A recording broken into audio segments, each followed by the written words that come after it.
Quorum being present, the Committee on Homeland Security will be in order.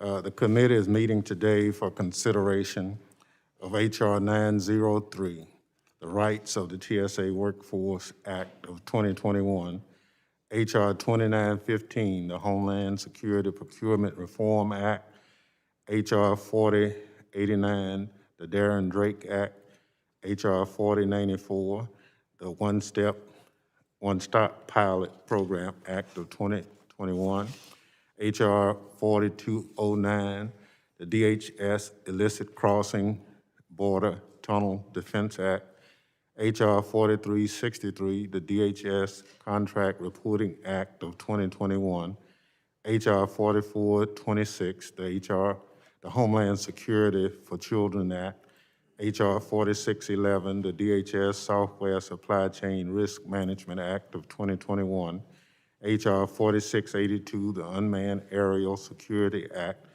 and H.R. 4691, the K-12 Cybersecurity Act. Without objection, the chair is authorized to declare the committee in recess at any time.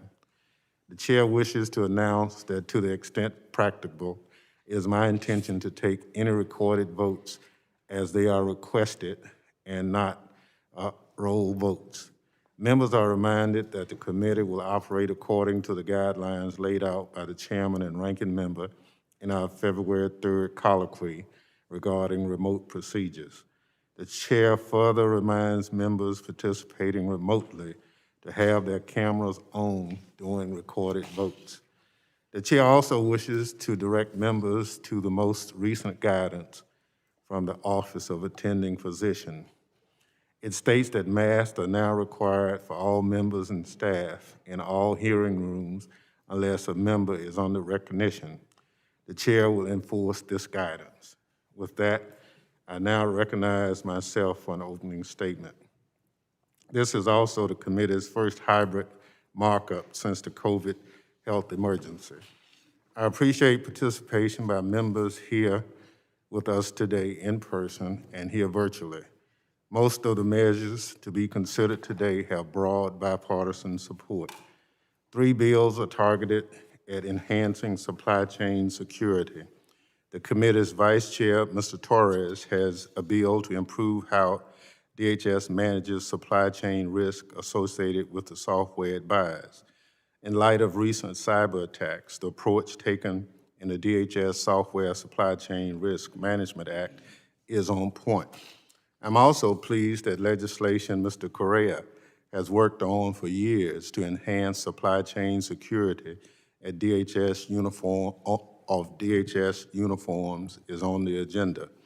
Enactment of H.R. 2915 will provide frontline personnel with higher quality made in America uniforms at a time when we all have a renewed appreciation for the need for a strong U.S. industrial base. The last of the supply chain bills comes from my colleague from Mississippi, Mr. Guest. It seeks to prevent DHS from purchasing drones from China and other adversaries. In addition to these measures, we are considering Mr. Gottheimer's bill, the Darren Drake Act, to reduce the risk of terrorist attacks using rental vehicles. It is named in honor of his constituent who died in such an attack, and I know this bill is close to his heart. Mr. Langevin, a true leader on cybersecurity, has his bipartisan measure to improve cybersecurity in K-12 schools. On the theme of protecting children, we also have the Homeland Security for Children's Act introduced by Mr. Payne to ensure that all DHS components address the needs of children in their policies and practices. Additionally, we are moving legislation to support DHS's efforts to present illicit cross-border tunnels and improve transparency regarding procurement opportunities. Last but not least is a pair of TSA-related bills. First, there's a bill introduced by the ranking member, Mr. Katko, for seeking to improve security at airports with direct flights to the United States. I know this has been a long-standing interest for the ranking member. I'm pleased to have worked with him to enhance baseline security protections to positions this new initiative calls for. The other TSA bill on the agenda is a longstanding priority for me and many of you on this committee, H.R. 903, the Rights for TSA Workforce Act. Since the establishment of TSA, its workforce has been treated as second class. Unlike most other federal workers, the hardworking men and women of TSA do not receive the pay and workplace protections under Title V. The negative effects on TSA are not in dispute. TSA suffers from low morale, high attrition, and injustice. Frontline TSOs are not only underpaid, but lack the ability to build a career path. Further, federal workers at TSA lack the collective bargaining rights and whistleblower protections that their colleagues elsewhere in government have. My bill fixes this once and for all by simply applying Title V to the TSA workforce. Last Congress, the House twice passed this measure. I'm pleased that 12 Republican members are co-sponsors of this legislation this time around, including 2 who serve on this committee. Thank you, Mr. Vandrew and Mr. Gabarino, for your support. Unfortunately, last Congress, we had an administration that did not want to work with us. This time around, we're fortunate to have President Biden in the White House. I've been heartened by the level of engagement by the Biden administration on this issue, including Secretary Mayorkas' June directive to start moving toward Title V protections and benefits to the TSA workforce. Ahead of today's markup, I understand that a number of amendments have been filed by my Republican colleagues. I appreciate their engagement on this legislation, but while these amendments on the surface may appear to move the needle, they fall far short of reform needed at TSA. I urge members to take to heart what AFGE, which represents the screening workforce, encouraged us to do in a letter I received today. The committee is urged to stay strong and reject amendments that, quote, weakens intent to achieve fair play, a fair opportunity, and put an end to this failed, toxic system. Without objection, I'd like to put in the record a letter from Ashley dated July 28, 2021. Without objection, so ordered. After 2 decades of TSA experiment, where I got authority to get creative in how it designed its personnel system, a temporary pay increase will not suffice as proposed in one amendment. Neither will protecting, but not all workers, and other amendments does. TSA workers should be treated the same as their colleagues everywhere in government, period. I know there's concern about the cost and whether appropriations will come through.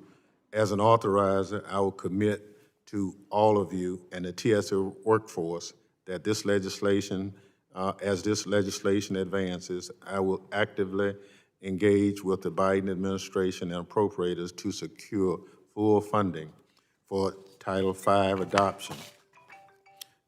And I trust this bill 219 bipartisan co-sponsors will help advocate for funding with me. Again, thank you to our members for joining us today. And though we have some areas of disagreement, I appreciate the bipartisan approach that the ranking member has taken to get us to this day. I now recognize Mr. Katko for an opening statement. Thank you, Mr. Chairman. It's good to see you today, and I know how busy you've been lately, so I appreciate the you being there in person today, so thank you very much for that. This morning, the committee will consider a number of bipartisan pieces of legislation that will demonstrably enhance America's homeland security while holding the administration accountable. I'm pleased to see so many Republican bills on the roster, and I want to commend the chairman for his ongoing commitment to bipartisanship through this Congress. I believe that the chairman and myself are not just talking the talk or walking the walk, but when it comes to bipartisanship, and that's something that's somewhat rare this Congress. Today, the committee will be marking up a number of Republican-led bills brought forward by dedicated members that address Homeland Security issues on a number of critical fronts. These include H.R. 4209, the Illicit Cross-Border Tunnel Defense Act, sponsored by the ranking member of the Intelligence and Counterterrorism Subcommittee, Mr. Pfluger. This bill will ensure the administration is responding to one of the many security threats along our southwest border by authorizing our resources to detect and mitigate tunnels routinely utilized by drug cartels to conduct illicit trafficking operations. Ranking Member Pfluger has been on the front lines working to address the crisis, and I applaud his leadership on this issue. Additionally, we will consider Vice Member Guest's Unmanned Aerial Security Act, H.R. 4682, which will force Homeland Security to take action to counter the growing threat to economic and homeland security posed by the Chinese Communist Party by prohibiting the department's use of Chinese-made drones. Vice Ranking Member Guest's bill will also require Homeland Security to conduct a timely threat assessment these drones pose to security. Yet another example of the supply chain issue that is plaguing the United States at this time. The vice ranking member's legislation wisely recognizes and takes action to address the malign influence of the Chinese Communist Party's efforts to undermine the American way of life. Also under consideration today is Representative Harshbarger's Homeland Security Contract Reporting Act of 2021, or H.R. 4363, that increases transparency in Homeland Security contracting. Ms. Harshbarger's bill requires Homeland Security to establish a website anyone can visit to learn about what Homeland Security buys and where it spends its taxpayers' dollars. This is ultimate in transparency, and it will give us a great glimpse into how Homeland Security spends taxpayer dollars, and it's simply good government. It will also help to Homeland Security achieve greater trust from the American people. This important legislation underpins Representative Harshbarger's commitment to eliminating waste, fraud, and abuse within the Department of Homeland Security. Furthermore, the committee will consider legislation I introduced, the One-Stop Pilot Program Act of 2021, H.R. 4094, which will help secure international inbound aviation in a more effective, efficient manner. This legislation builds upon previous legislation passed to raise a global baseline for aviation security and give TSA leverage to ensure enhanced security at overseas airports with direct flights to the United States. For this bill, the chairman is offering an amendment of which I am very supportive, and I thank him for working with me in support of one-stop security. I also want to thank my Democratic colleagues for bringing together several important bipartisan bills for this markup and for working with Republican members to address concerns and agree on amendments. In consideration of 903, the main bill we're talking about today, was sponsored by Chairman Thompson. We don't all agree on that bill, but it's not the end of the world. While I would argue most issues under this committee's jurisdiction are largely bipartisan in nature, there will be times in which we will respectively disagree, and that is okay. And we can just disagree without being disagreeable.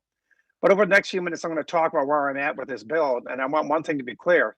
It's the first time a ranking member or a member of the Republican Party that's ahead of the Homeland Security ever advocated for Title V. So I am coming halfway, trying to meet you all on this bill, and I'll explain that. I'm very displeased with the manner in which the transportation security officers have been treated with respect to their pay. Indeed, administrator after administrator has made false promises to me in that regard. Administrator Prokowski, though, has succeeded in providing the workforce with modest pay increases and retention bonuses. Overall, however, TSA and the Office of Management Budget have failed miserably for years to adequately fund better salaries for the frontline workforce, the people who are there every day keeping bombs off our planes and exposed to public, especially during the pandemic. And let's not forget, this is the same workforce who worked for free for many, many days during the government shutdown a few years ago, and they did their job admirably. They have been pawns left flapping in the wind as legislators and executive branch officials alike have failed to work together to get them solutions. Frankly, I'm sick and tired of hearing the same talking points from TSA spanning both Democratic and Republican administrations. And if the Biden administration is truly a pro-workforce as it claims to be, funding for better pay should be reflected in the administration's budget request. Today, though, I'm offering two amendments that I think would provide a better solution to the challenges facing the TSA workforce than the underlying bill text. And I look forward to speaking more specifically to when they are considered. But in a nutshell, I am concerned about the frontline workforce. We've always had bills in the past focused on the frontline workforce, getting them Title V spending, and you've always met resistance from Republicans in that manner. Now we are saying we agree with you. We've come to the table. We want to get Title V to the workforce. At least I do, and the frontline workforce. The problem is this bill goes far more into that and gives people that are making 150,000 a year or 200,000 a year in the bloated bureaucracy at TSA the same Title V coverage, which will make it so expensive that we'll end up not being able to pay for it at all, and it'll get knocked out in the Senate. I'm telling you right now, if you limit it to the workforce, I will support Title V, and I'll be the first ranking member or chairman ever to do that. So with that, I yield back, Mr. Chairman. I look forward to the discussions going forward. Thank you, Ranking Member Katko. Other members of the committee are reminded that opening statements may be submitted for the record. By agreement between the chair and ranking member, the committee, by unanimous consent, shall use an amendment roster today. Mr. Chairman, reserving the right to object, and I will not object. Would the chair please explain our agreement regarding the amendment roster? I yield to the chairman. I thank the gentleman and all committee members for agreeing to the use of an amendment roster. We've agreed that the bills be open to amendment at any point and that we will take up amendments in that order. The chair will now allow members to offer amendments listed on the roster out of order to the extent practicable and in a manner not prohibited by House or committee rules. Amendments not listed on the roster may be considered at the conclusion of consideration of the roster. Also, by unanimous consent, the chair will recognize members with bills or amendments included in a list of agreed-upon measures for statements at the conclusion of the markup. I thank the chair for this explanation and would withdraw my reservation. I now call up H.R. 903. The bill was circulated in advance and printed copies are available. The clerk shall designate the bill. H.R. 903, to enhance the security operations of the Transportation Security Administration and stability of the transportation security workforce by applying the personnel system under Title V United States Code to employees of the Transportation Security Administration who provide screening of all passengers and property and for other purposes. Without objection, the first reading of the bill is dispensed with, and the bill is considered read and open to amendment at any point. I now recognize myself for purposes of offering an amendment in the nature of a substitute. The clerk shall report the amendment. Amendment in the nature of a substitute to H.R. 903, offered by Mr. Thompson. Without objection, the reading is dispensed with, and the amendment in the nature of a substitute shall be considered base text for purposes of amendment. I will now recognize myself to explain the amendment. I'm proud to be offering today an amendment in the nature of a substitute to H.R. 903, the rights of the TSA Workforce Act of 2021. Today represents the next step in the pursuit of basic workers' rights and benefits for TSA employees. Over the years, with the unwavering support of the American Federation of Government Employees and the other stakeholders, we've made significant progress toward achieving this goal. Last Congress, the House twice passed this legislation. Over the past year and a half, TSA employees served bravely on the front lines of Homeland Security during the COVID-19 pandemic. Yet, transportation security officers remain among the lowest paid federal workers. They do not receive regular salary raises like most other federal employees, and few of these frontline security workers have seen more than a few $1,000 raises even after years of service.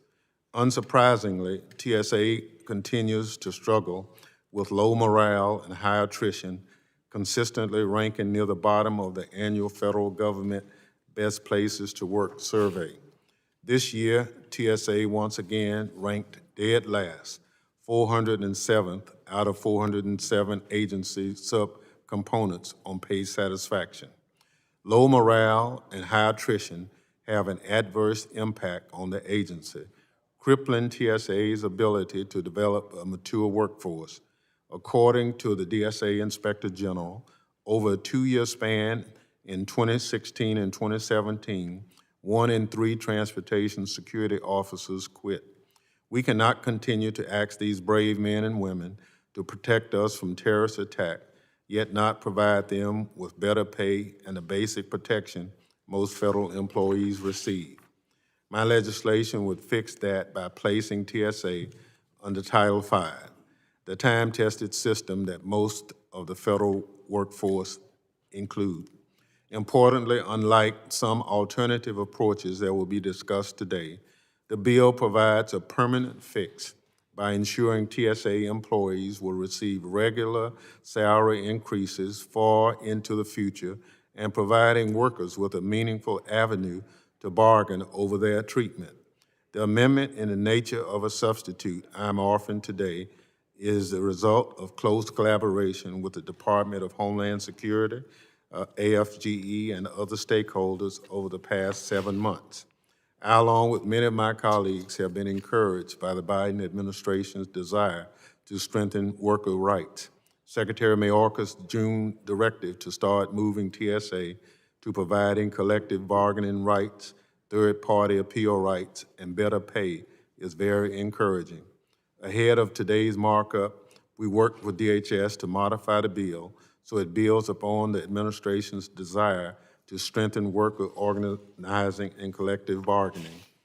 In recognition of the ongoing work being done at the Secretary's direction, my amendment expedites the timelines to provide Title V, collective bargaining, and appeal rights within 90 days of enactment. I also adjust the timeline on fully transitioning the workforce from 180 days to the end of 2022 in response to TSA's request for additional time to secure appropriations and plan. I understand that some of my colleagues across the aisle are concerned about what happens if TSA does not receive new funds for the transition in Title V. Rest assured that after advocating for this transition for over a decade, I have no intentions of fumbling the ball on the 1-yard line. I'm committed to working with appropriators and the Biden administration to secure full funding to implement this bill, and I know the bill's 219 co-sponsors will be happy to advocate for a funding right along with me. To date, over 8,000 TSA employees or contractors have tested positive for COVID-19, and at least 19 have unfortunately died after contracting the virus, with 2 deaths in the past week alone. We owe it to these brave civil servants to get it right. I'm proud of the collective bargaining efforts of this committee, the Biden administration, and stakeholders to develop the amendment we are considering today to provide the TSA workforce these long overdue rights and benefits. I thank my colleagues for their support on this bill. With that, I yield back. Is there any further discussion on the amendment in the nature of a substitute? Yeah, Mr. Chairman, if I may. Ranking member is recognized. Thank you, Mr. Chairman. I just want to talk generally about this for a moment because it's a weird situation. I agree with almost everything you said. What you're talking about with respect to the frontline workers, I couldn't be more in agreement with. I've been in Congress. This is my 7th year now, and we've heard nothing but BS from TSA about they're going to take care of the frontline workers, and I share your concerns about them. And everything you said about the frontline workers, I agree with, including saying it's time for us to give them Title V. The problem is, this bill goes much farther than that and gives Title V to everybody in the bloated bureaucracy at headquarters. If you limited it to Title V for the frontline workers, which you always have done in the past, I don't believe there's ever been a bill introduced in the past that went beyond the Title V for the frontline workers. This bill now goes well beyond that, and that's where the rub is for me.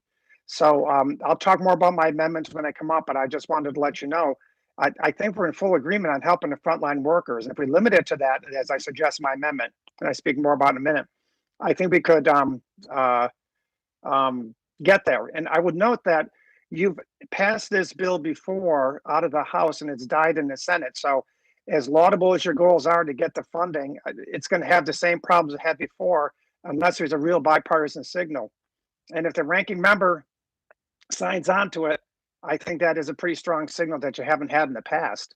So I would just urge you to reconsider, but I understand we've had these discussions before today, and I just want to make sure my position's clear. We appreciate everything that the frontline workers have done.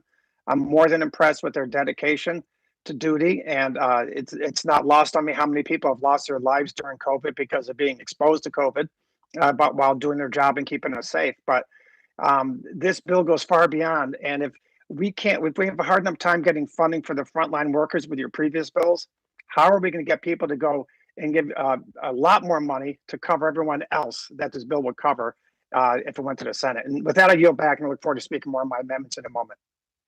Chairman, Chair recognizes the young lady from Texas. I thank the chairman very much, and this is a long-suffering bill.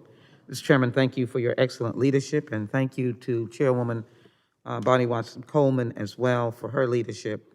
Having served as the chair of the Transportation Security Committee and Infrastructure named at that time, this is long overdue.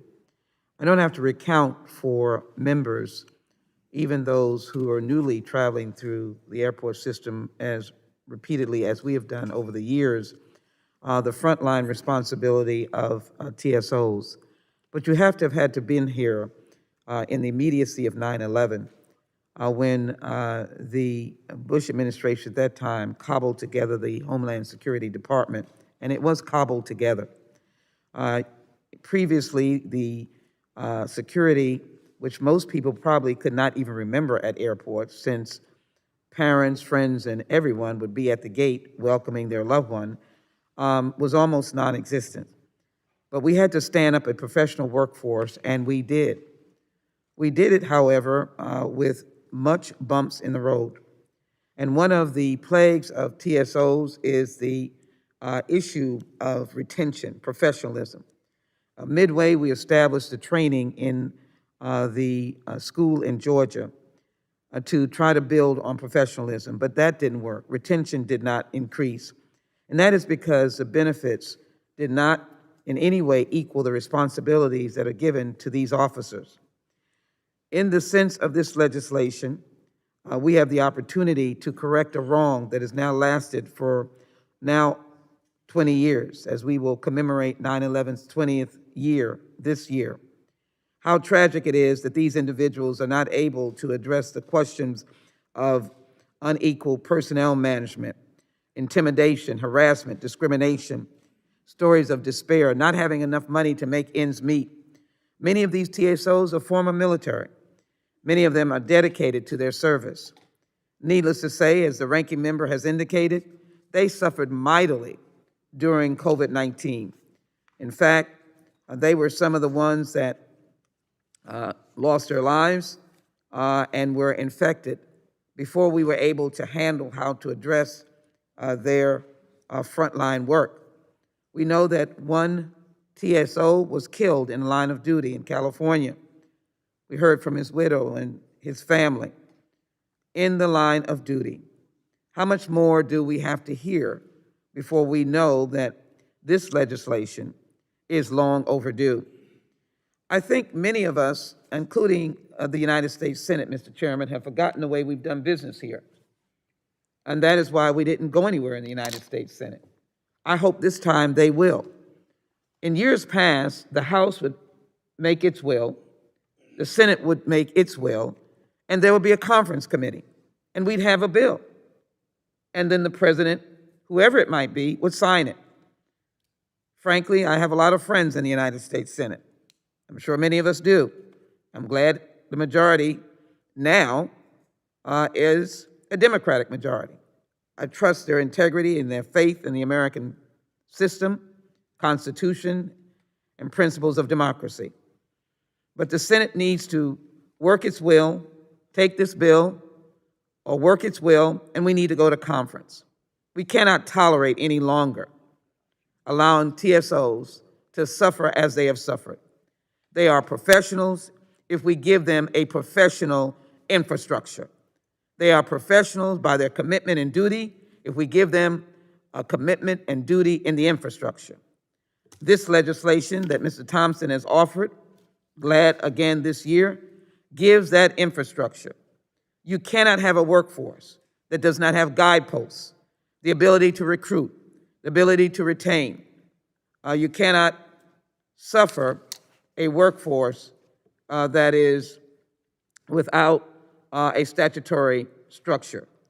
And so this legislation, in my opinion, repeals the TSA's administrator's authority to maintain a separate and unequal personnel system.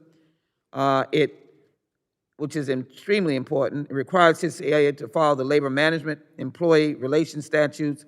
And again, it puts TSA, squarely on the footing of a professional security agency as part of Homeland Security. Mr. Chairman, I support your amendment in the nature of a substitute and support H.R. 903. Ask my colleagues to support it. And finally, would ask that the Senate work its will and this bill become law now. I yield back. Thank you very much. Chairman? Mr. Chairman, I just wanted to say how important I believe the bill is, and despite some differences here. Hold on just a minute. Gentleman from New Jersey is recognized. Thank you, Mr. Chairman. I seen for too many years, too many people working too hard up front, on the front line, who haven't been treated respectfully, haven't been treated with the the necessary respect that they deserve for the job that they do, the danger they take, the hours they work, and quite frankly, what they have to put up with and what they have to go through.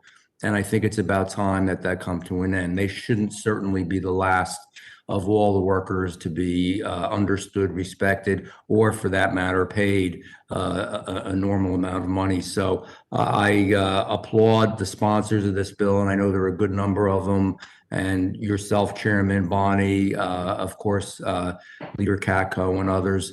I think it's really important. I didn't want to necessarily repeat everything everybody else says, except when people put their lives on the line, and in essence they do, and when people are willing to be the ones who are up front, and they are, we have to recognize that as a nation. We have to recognize that as a governing body.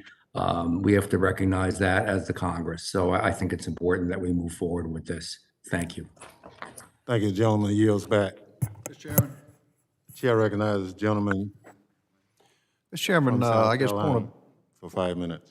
point of inquiry, what is the starting pay for a TSO employee? And secondly, is there a national shortage I hear, Well- read the bill about the low morale and whatnot, but is there a national shortage that exists now between the? Well, even though it's not a parliamentary inquiry, they're the lowest paid employees in the federal system.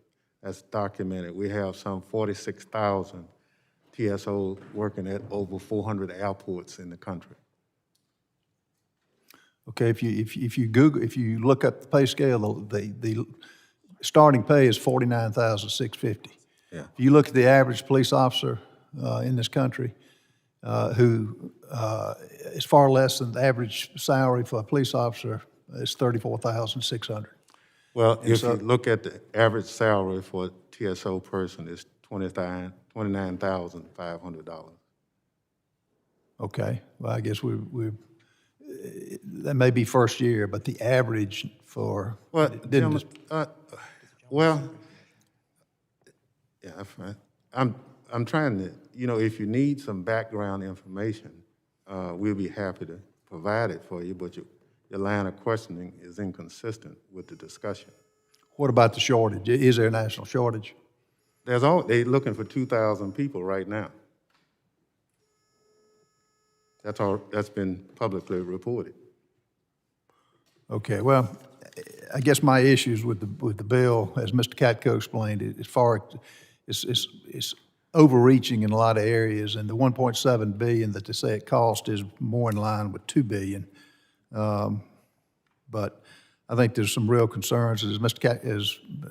Katko says, it didn't pass the Senate, and by not having bipartisan support, it's going to have a tough time again, but that's just some of my concerns. I yield back.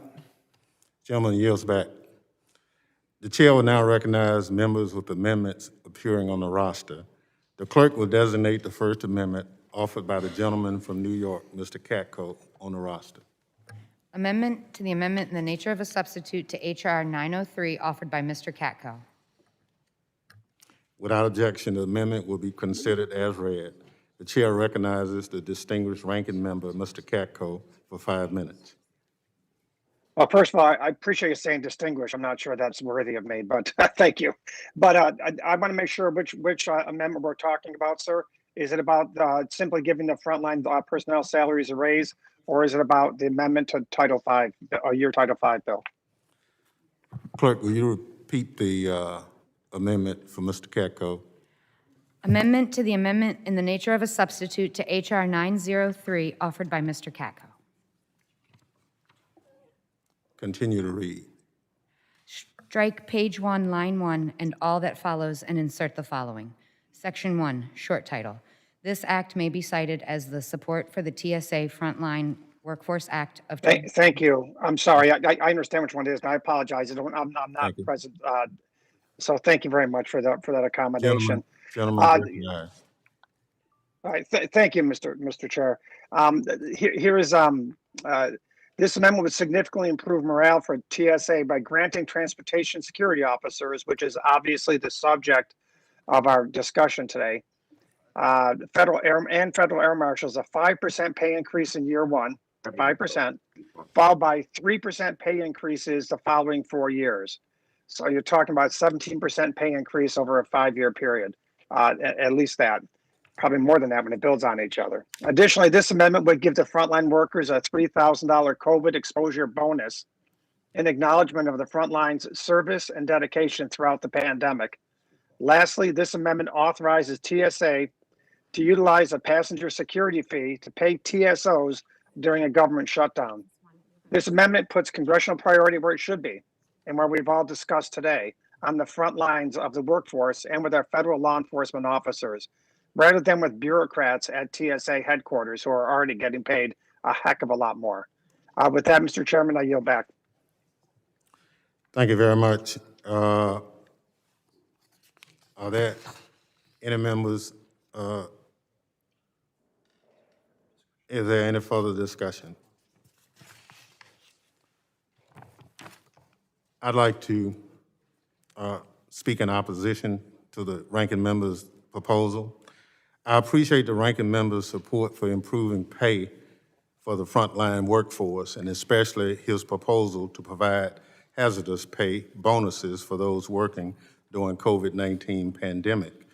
I'm pleased there appears to be broad support for that provision, as my colleague from New Jersey, Ms. Watson-Coleman, has an amendment that will be considered shortly that includes that too.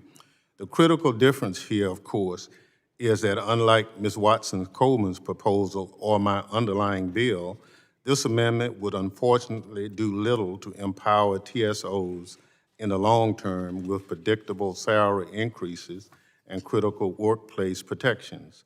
Instead, it proposes a short-term infusion of cash that will not shore up collective bargaining rights or give TSOs access to a third-party appeal process or set the agency on a sustainable path to combating its long-standing and costly retention problems.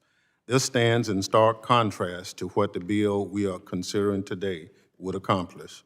Finally, moving TSA employees to a personnel system that would put them on a stable trajectory to earn higher pay and the kinds of protection that most all other federal employees have.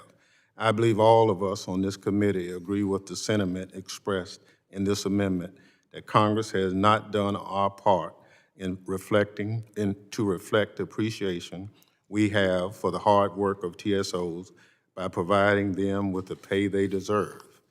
But it is exactly for this reason that we want to fix the system for good with H.R. 903 Instead of giving the TSA workforce a short-term cash infusion that will do little for their long-term professional prospects within the agency. If we want to support TSA's employees, we should listen to them. We should give them a meaningful way to have their voice heard and advocate for their needs through collective bargaining. My bill is about more than just improving pay. It's about providing TSA workers with the basic rights and protections and setting the agency up for the long-term success. Let me be clear. Most critical reform in this bill, in my estimation, is that it provides TSA employees with fair collective bargaining rights afforded to other federal employees. This amendment would do away with the reform entitling. While it purports to be pro-workforce amendment, behind a window dressing is truly an anti-labor amendment. For that reason, I urge my colleagues to join me in supporting to set aside this amendment and instead support H.R. 903 as offered today in support of TSA's workforce. Will the gentleman yield? You had time on the clock, they just cut it off, okay. The chair recognizes the gentlelady from Texas. I thank you, Mr. Chairman.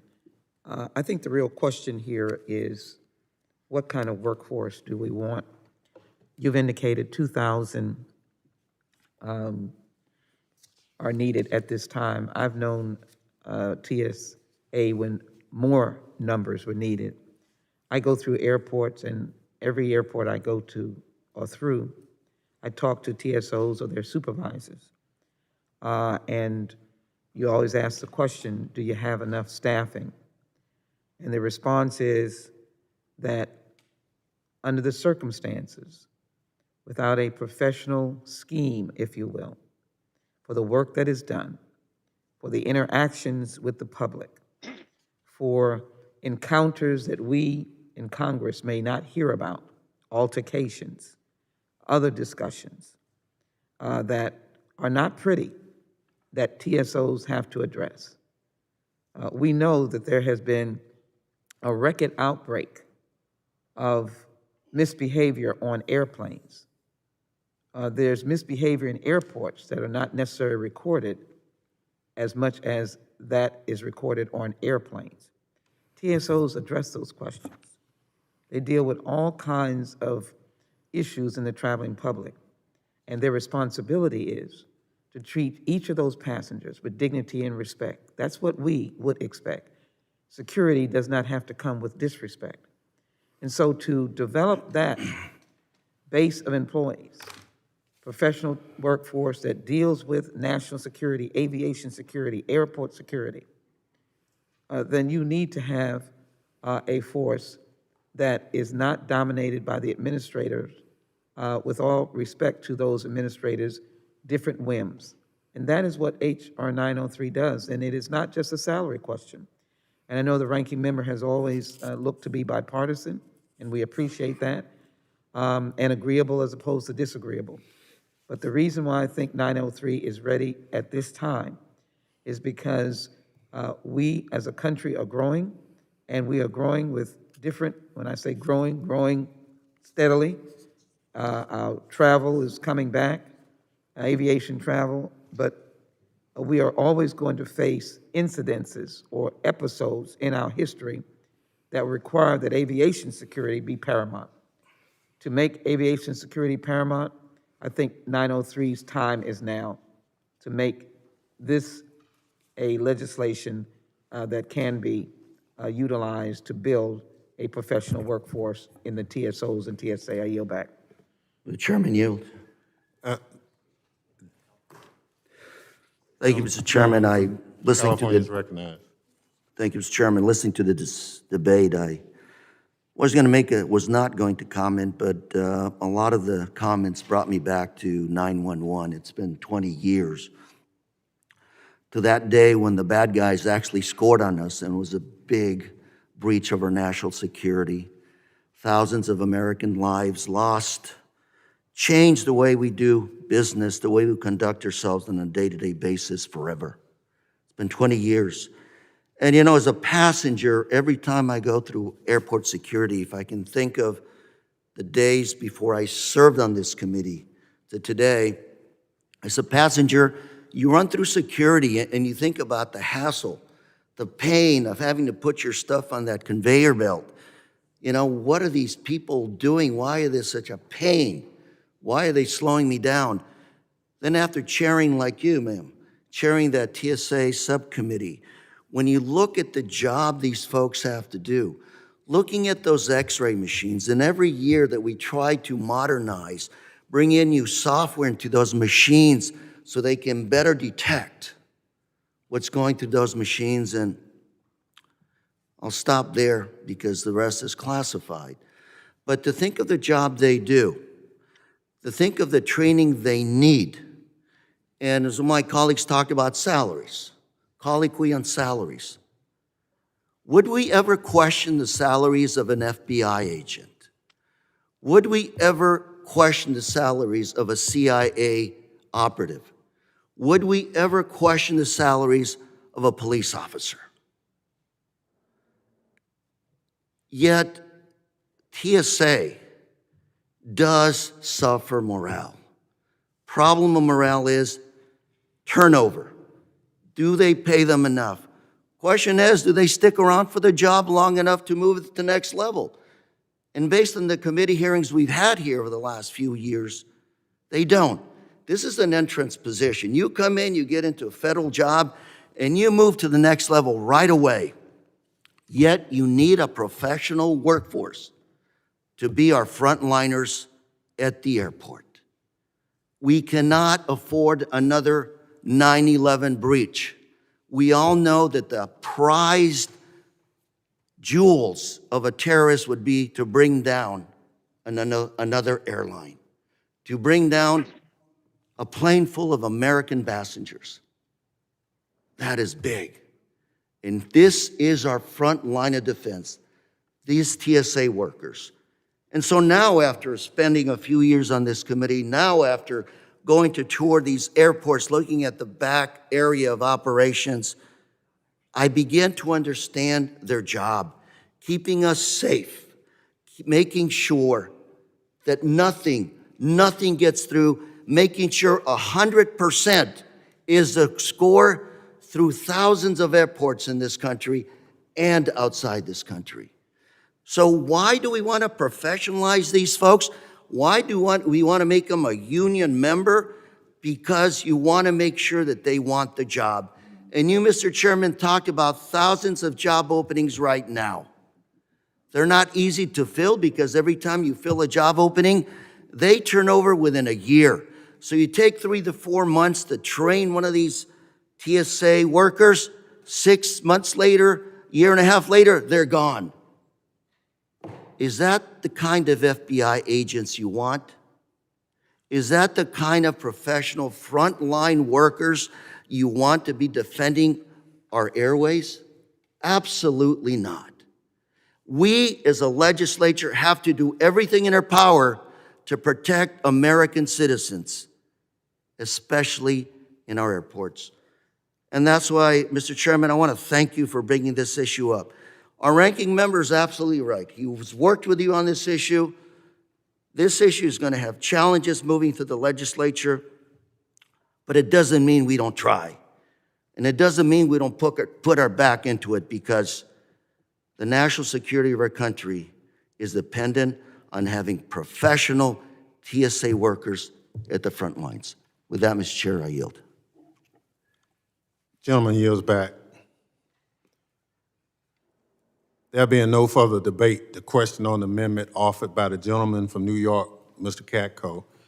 Those in favor say aye. Aye. Those opposed, nay.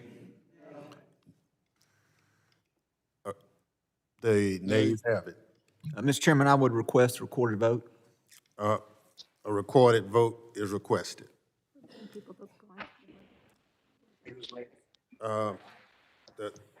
The clerk we're doing a hybrid hearing, as you know. Those members who are on their cameras, please turn them on.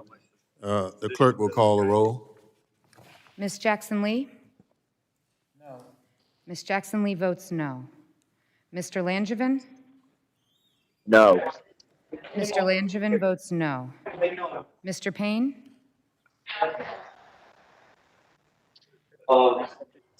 Mr. Correa? Mr. Correa votes no. Ms. Slotkin? No. Ms. Slotkin votes no. Mr. Cleaver? No. Mr. Cleaver votes No. no. Mr. Green? Green votes nay, no. Mr. Green votes no. Ms. Clark? Ms. Clark votes no. Ms. Clark votes no. Mr. Swalwell? No. Mr. Swalwell votes no. Ms. Titus? Titus votes no. Ms. Titus votes no. Ms. Watson-Coleman? No. Ms. Watson-Coleman votes no. Ms. Rice? Rice votes no. Ms. Rice votes no. Mrs. Demings? Demings votes no. Barragan? Ms. Barragan votes no. Barragan votes no. Mr. Gottheimer? No. Mr. Gottheimer votes no. Mrs. Luria? No. Mrs. Luria votes no. Mr. Malinowski? Malinowski, no. Mr. Malinowski votes no. Mr. Torres? I'd say is aye. Mr. Katko? Mr. Katko goes aye. Mr. Katko votes aye. Mr. McCall? McCall votes aye. Mr. McCall votes aye. Mr. Higgins? Mr. Guest? Aye. Mr. Guest votes aye. Mr. Bishop? Mr. Van Drew? Mr. Van Drew votes no. Mr. Van Drew votes no. Mr. Norman? Mr. Norman votes aye. Mrs. Miller Meeks? Miller Meeks, aye. Mrs. Miller Meeks votes aye. Mrs. Harshbarger? Harshbarger votes aye. Harshbarger votes aye. Mr. Clyde? Aye. Mr. Clyde votes aye. Mr. Jimenez? Mr. Jimenez votes aye. Mr. Jimenez votes aye. Mr. LaTurner? Mr. Meyer? Aye. Mr. Meyer votes aye. Mrs. Kamick? Aye. Mrs. Kamick votes aye. Mr. Pfluger? Aye. Mr. Pfluger votes aye. Mr. Garbarino? No.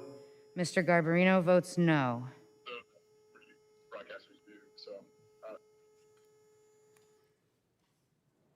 Mr. Payne? Mr. Higgins? Mr. Bishop?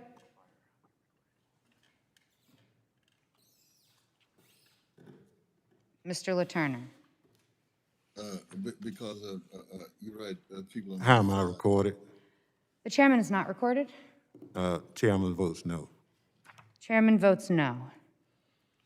The clerk will report the vote. Mr. Chairman, on that vote, there were 19 yeas and 11 noes. I'm sorry, Mr. Chairman. On that vote, there were 11 yeas and 19 noes. Thank you very much. On this vote, the noes have it. The amendment is not agreed to.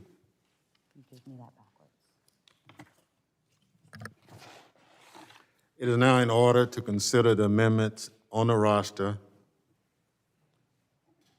Mr. Chairman, I offered have by an the amendment. Woman from New Jersey, Ms. Watson Coleman.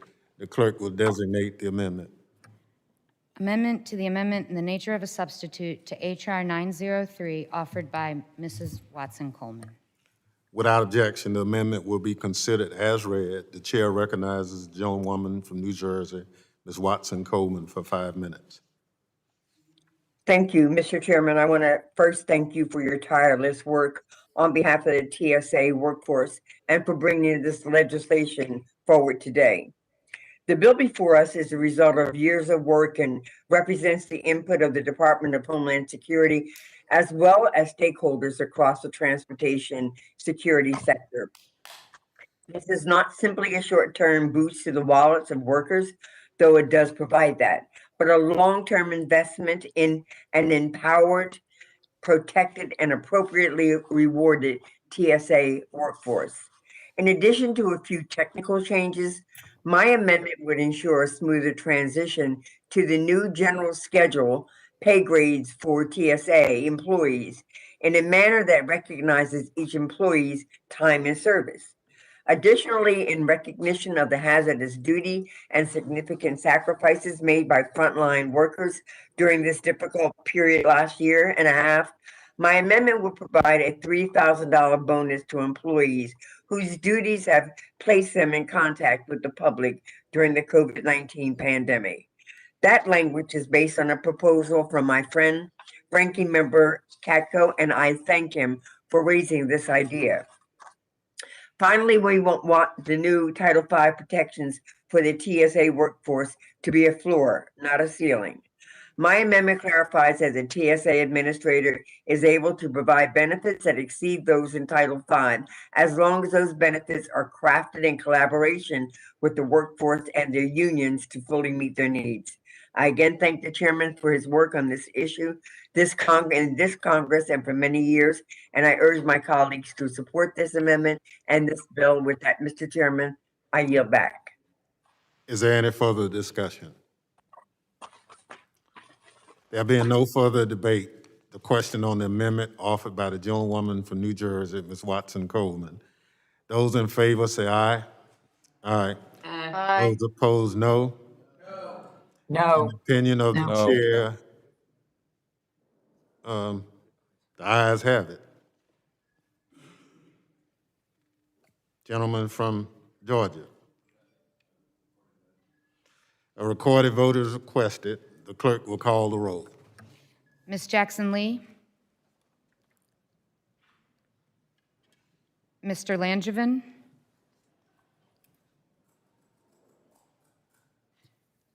Mr. Payne? Mr. Correa? Did you hear some? Ms. Slotkin? Aye. Ms. Slotkin votes aye. Mr. Cleaver? Aye. Mr. Cleaver votes aye. Mr. Green?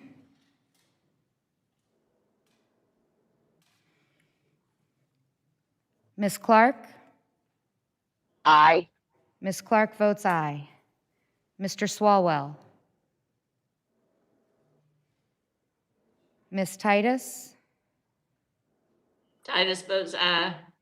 Ms. Titus votes aye. Mrs. Watson Coleman? Yes. Ms. Watson Coleman votes yes. Ms. Rice? Rice votes yes. Ms. Rice votes yea. Mrs. Deming? This is no. Mrs. Deming votes aye. Ms. Barragan? Paragon votes aye. Barragan votes aye. Mr. Gottheimer? Aye. Mr. Gottheimer votes aye. Mrs. Luria? Aye. Mrs. Luria votes aye. Mr. Malinowski? Mr. Torres? Aye. Mr. Malinowski votes aye. I vote aye. Mr. Torres votes aye. Mr. Katko? Aye. Mr. Katko votes aye. Mr. McCall? No. Mr. McCall votes no. Mr. Higgins? Mr. Guest? No. Mr. Guest votes no. Mr. Bishop? Mr. Van Drew? Mr. Van Drew votes aye. Mr. Van Drew votes aye. Mr. Norman? No. Mr. Norman votes no. Mrs. Miller Meeks? Miller Meeks, no. Ms. Miller Meeks votes no. Mrs. Harshbarger? Hirschberger, no. Ms. Harshbarger votes no. Mr. Clyde? No. Mr. Clyde votes no. Mr. Jimenez? Mr. Jimenez votes aye. Mr. Jimenez votes aye. Mr. Latourner? No. Mr. Latourner votes no. Mr. Meyer? Mrs. Campbell? Mr. Meyer votes no. Sorry, Mr. Meyer votes no. Mrs. Kamick? Mrs. Kamick votes no. Mr. Pfluger? No. Mr. Pfluger votes no. Mr. Garbarino? Mr. Garbarino votes aye. Ms. Jackson Lee? Aye. Ms. Jackson Lee votes aye. Mr. Langevin? Mr. Payne? Mr. Correa? Mr. Correa votes aye. Mr. Green? Green votes aye. Mr. Green votes aye. Mr. Swalwell? Aye. Mr. Swalwell votes aye. Mr. Higgins? Okay, can I get off this? Mr. Bishop?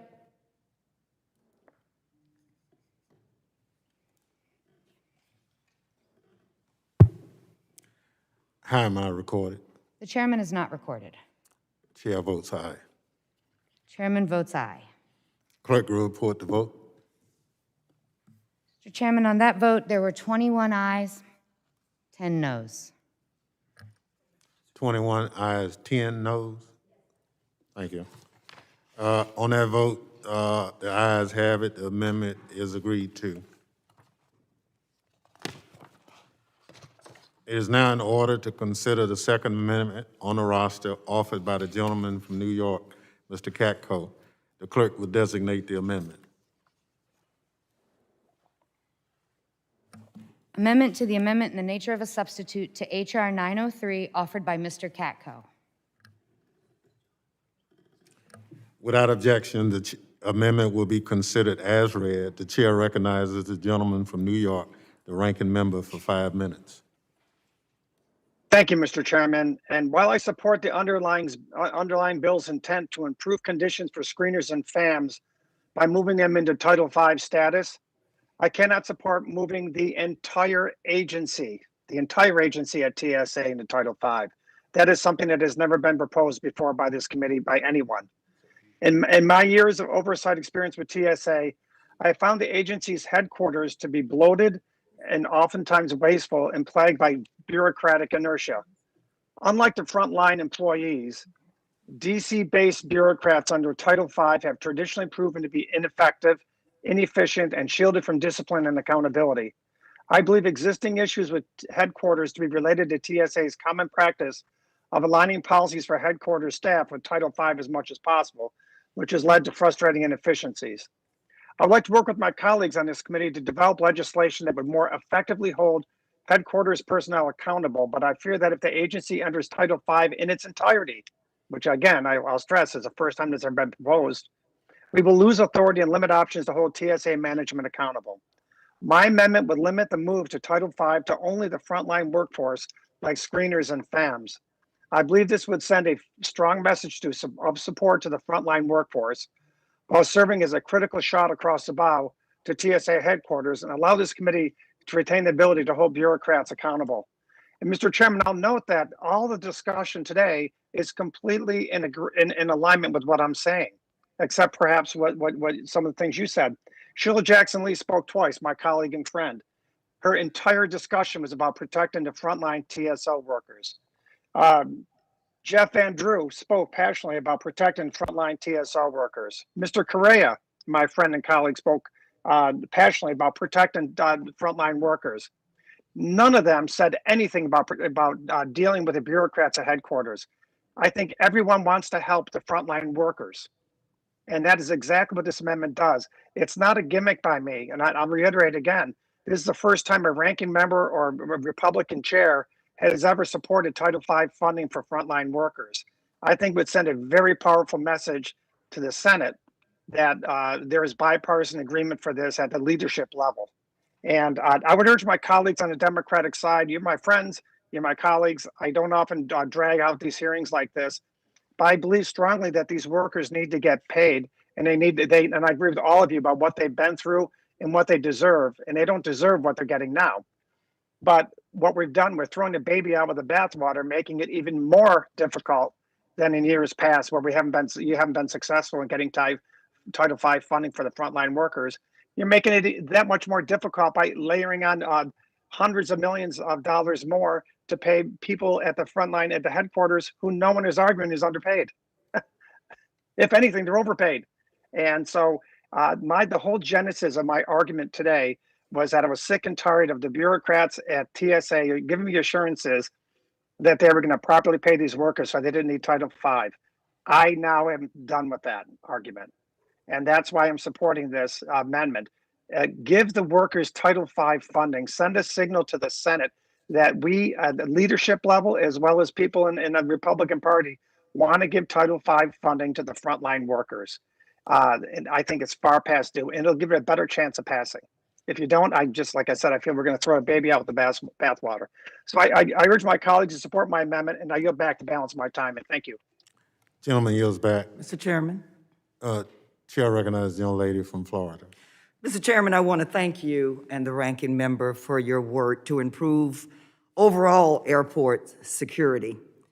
I was assigned as a police captain to our international airport for 5 years, including during 9/11. Of course, security is a priority, but I believe so is fundamental fairness.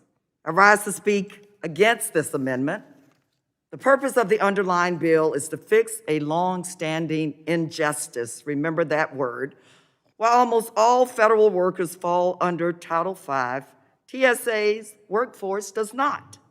The common sense solution is to apply Title V to TSO's entire workforce, period. That's exactly what the underlying bill has done. Unfortunately, this amendment is playing politics with these workers' basic rights. The ranking member's previous amendment called Title V an antiquated, bureaucratic, and inflexible personnel system. Now this amendment claims to prioritize the treatment of the frontline workforce by placing only them under Title V. So which is it? If the Title V system is so bad, why would you want to prioritize placing frontline workers under it above all others? This amendment seeks to exempt a substantial portion of TSA's personnel from Title V, creating a bifurcated system that would be extremely difficult to manage and lead to significant inequities. Critically, the exemption of senior management from the checks and balances in Title V would be a recipe for waste and abuse. We all understand how TSA's special personnel authorities have resulted in unpaid TSOs. Less known is that the same authorities have been used to line the pockets of senior TSA executives. In one instance, a senior manager received an annual bonus of $90,000, a bonus over 3 times the size of a starting salary of a TSO. A bonus that large would be unlawful under Title V, which caps retention bonuses at 25% of an employee's basic pay. But under the current system, which this amendment seeks to retain for management, this kind of waste would continue. Simply put, TSA management officials should not have the ability to develop the personnel system that applies only to themselves with very little regulation, as this amendment would allow. The problem with this amendment runs deeper, however. Title V is not just about pay, as the chairman has so eloquently pointed out. It is also about workplace protections. Why do we fear that? According to statements of a former top deputy administrator of TSA, the lack of due process protections for TSA has bred a culture of retribution and arbitrary personnel practices, leading to misbehavior and a reluctance to report security vulnerabilities. TSA senior management has a history of retaliating against whistleblowers, including through directed reassignments that would ship managers and their families across the country without recourse if senior management didn't like something they said. The good government practices under Title V have been developed and refined over decades. They must be applied to the entire TSA workforce to ensure equitable treatment and protect against waste, fraud, and abuse. I would venture to say with high confidence that no member of Congress in this room would want the job of the TSA because it would be too great a burden to bear the responsibility. Workplace protections are important. Pay is protection. And we should never be afraid of fundamental fairness. I urge my colleagues to reject this amendment. Thank you, Mr. Chairman, and I yield back.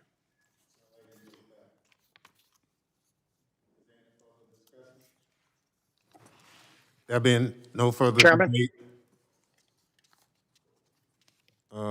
Mr. Chairman, Gentleman from New York. yeah, I'm really not trying to nitpick here, but I do need to correct the record. What I stated previously about Title V was that unlike frontline employees, unlike DC-based bureaucrats under Title V have traditionally proven to be ineffective, inefficient, and shielded from discipline. So I said Title V is definitely appropriate for frontline workers, definitely not for the bureaucrats in DC in the front offices. And if you're worried about the actions and the conduct of employees in the front offices, Title V will shield them much more so than they are right now from discipline. And I yield back, including mistreatment of workers below them. So I yield back the balance of my time. There being no further debate, the question on the amendment offered by the gentleman from New York, Mr. Katko. Those in favor say aye. Aye. Opposed? Aye. No. In the opinion of the chair, the noes have it. Mr. Chairman, I would request a recorded vote. A recorded vote is requested. Clerk will call the roll. Ms. Jackson Lee? Ms. Jackson Lee votes no. Mr. Langevin? No. Mr. Langevin votes no. Mr. Payne? Mr. Correa? No. Mr. Correa votes no. Ms. Slotkin? No. Ms. Slotkin votes no. Mr. Cleaver?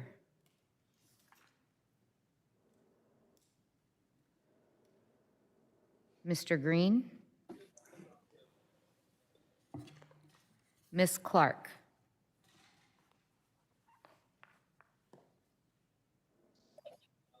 I vote no. Ms. Clark votes no. Mr. Swalwell? Ms. Titus? Titus votes no. Ms. Titus votes no. Mrs. Watson-Coleman? No. Mrs. Watson-Coleman votes no. Ms. Rice? Rice votes no. Ms. Rice votes no. Mrs. Demings? Mrs. Demings votes no. Ms. Barragan? Barragan votes no. Ms. Barragan votes no. Mr. Gottheimer? No. Mr. Gottheimer votes no. Mrs. Luria? No. Mrs. Luria votes no. Mr. Malinowski? No. Mr. Malinowski votes no. Mr. Torres? No. Mr. Torres votes no. Mr. Katko? Aye. Mr. Katko votes aye. Mr. McCall? That they have a hot mic, or can the staff mute people when someone's going to get themselves in trouble? So can we just have the staff mute them, please? Well, we can only mute them if we know it, and I understand, but we can't do it at that exact moment, but we'll do our best.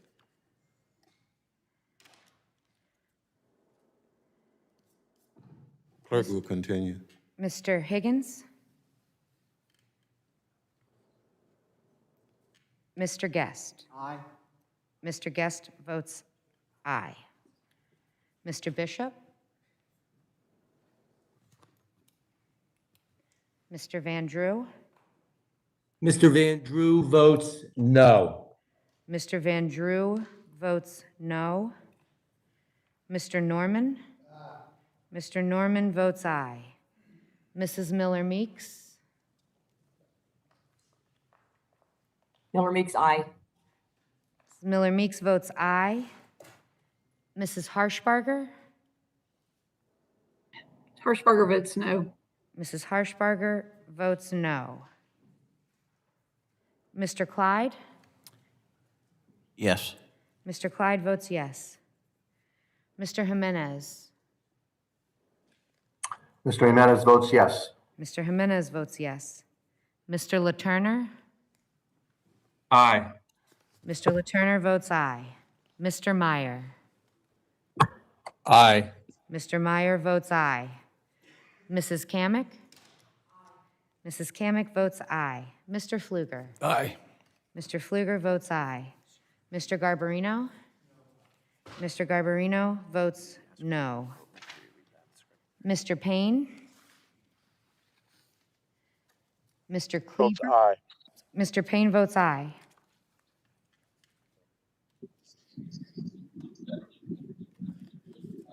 Mr. Cleaver? Cleaver votes aye. Mr. Cleaver votes aye. Mr. Green? No. Green votes no. Mr. Green votes no. Mr. Swalwell? No. Mr. Swalwell votes no. Mr. McCall?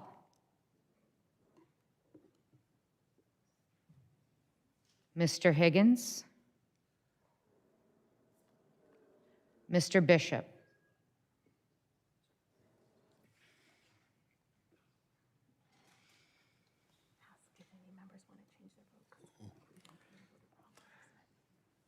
Is there any other members wishing to vote or wishing to change their vote? Yes, okay. Yes, Gentleman from Missouri? I changed my vote to aye. Mr. Cleaver votes aye.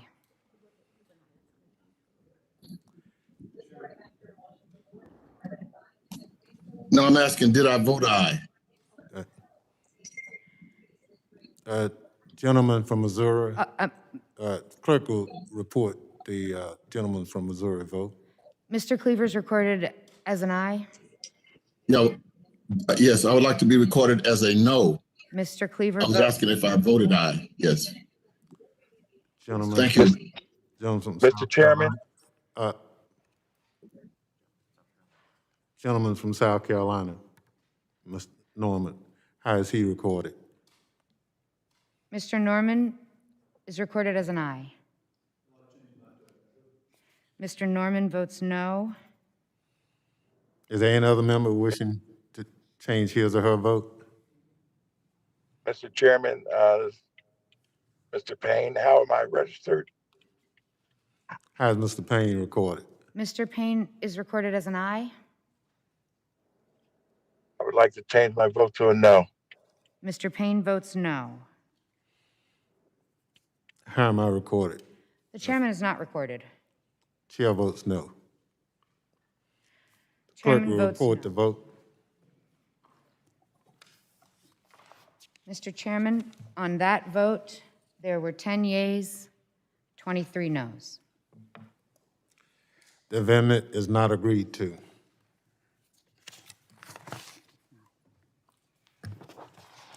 It is now in order to consider the amendment on the roster offered by the gentlewoman from Florida, Ms. Kamak.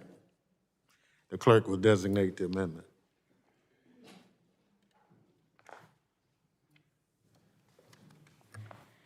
Amendment to the amendment in the nature of a substitute to H.R. 903, offered by Mr. Guest. Without objection, the amendment will be considered as read. The chair recognizes the gentlewoman from Florida, Ms. Kamak, for 5 minutes. Point of clarification, Mr. Chairman, I believe You said Mr. Guest?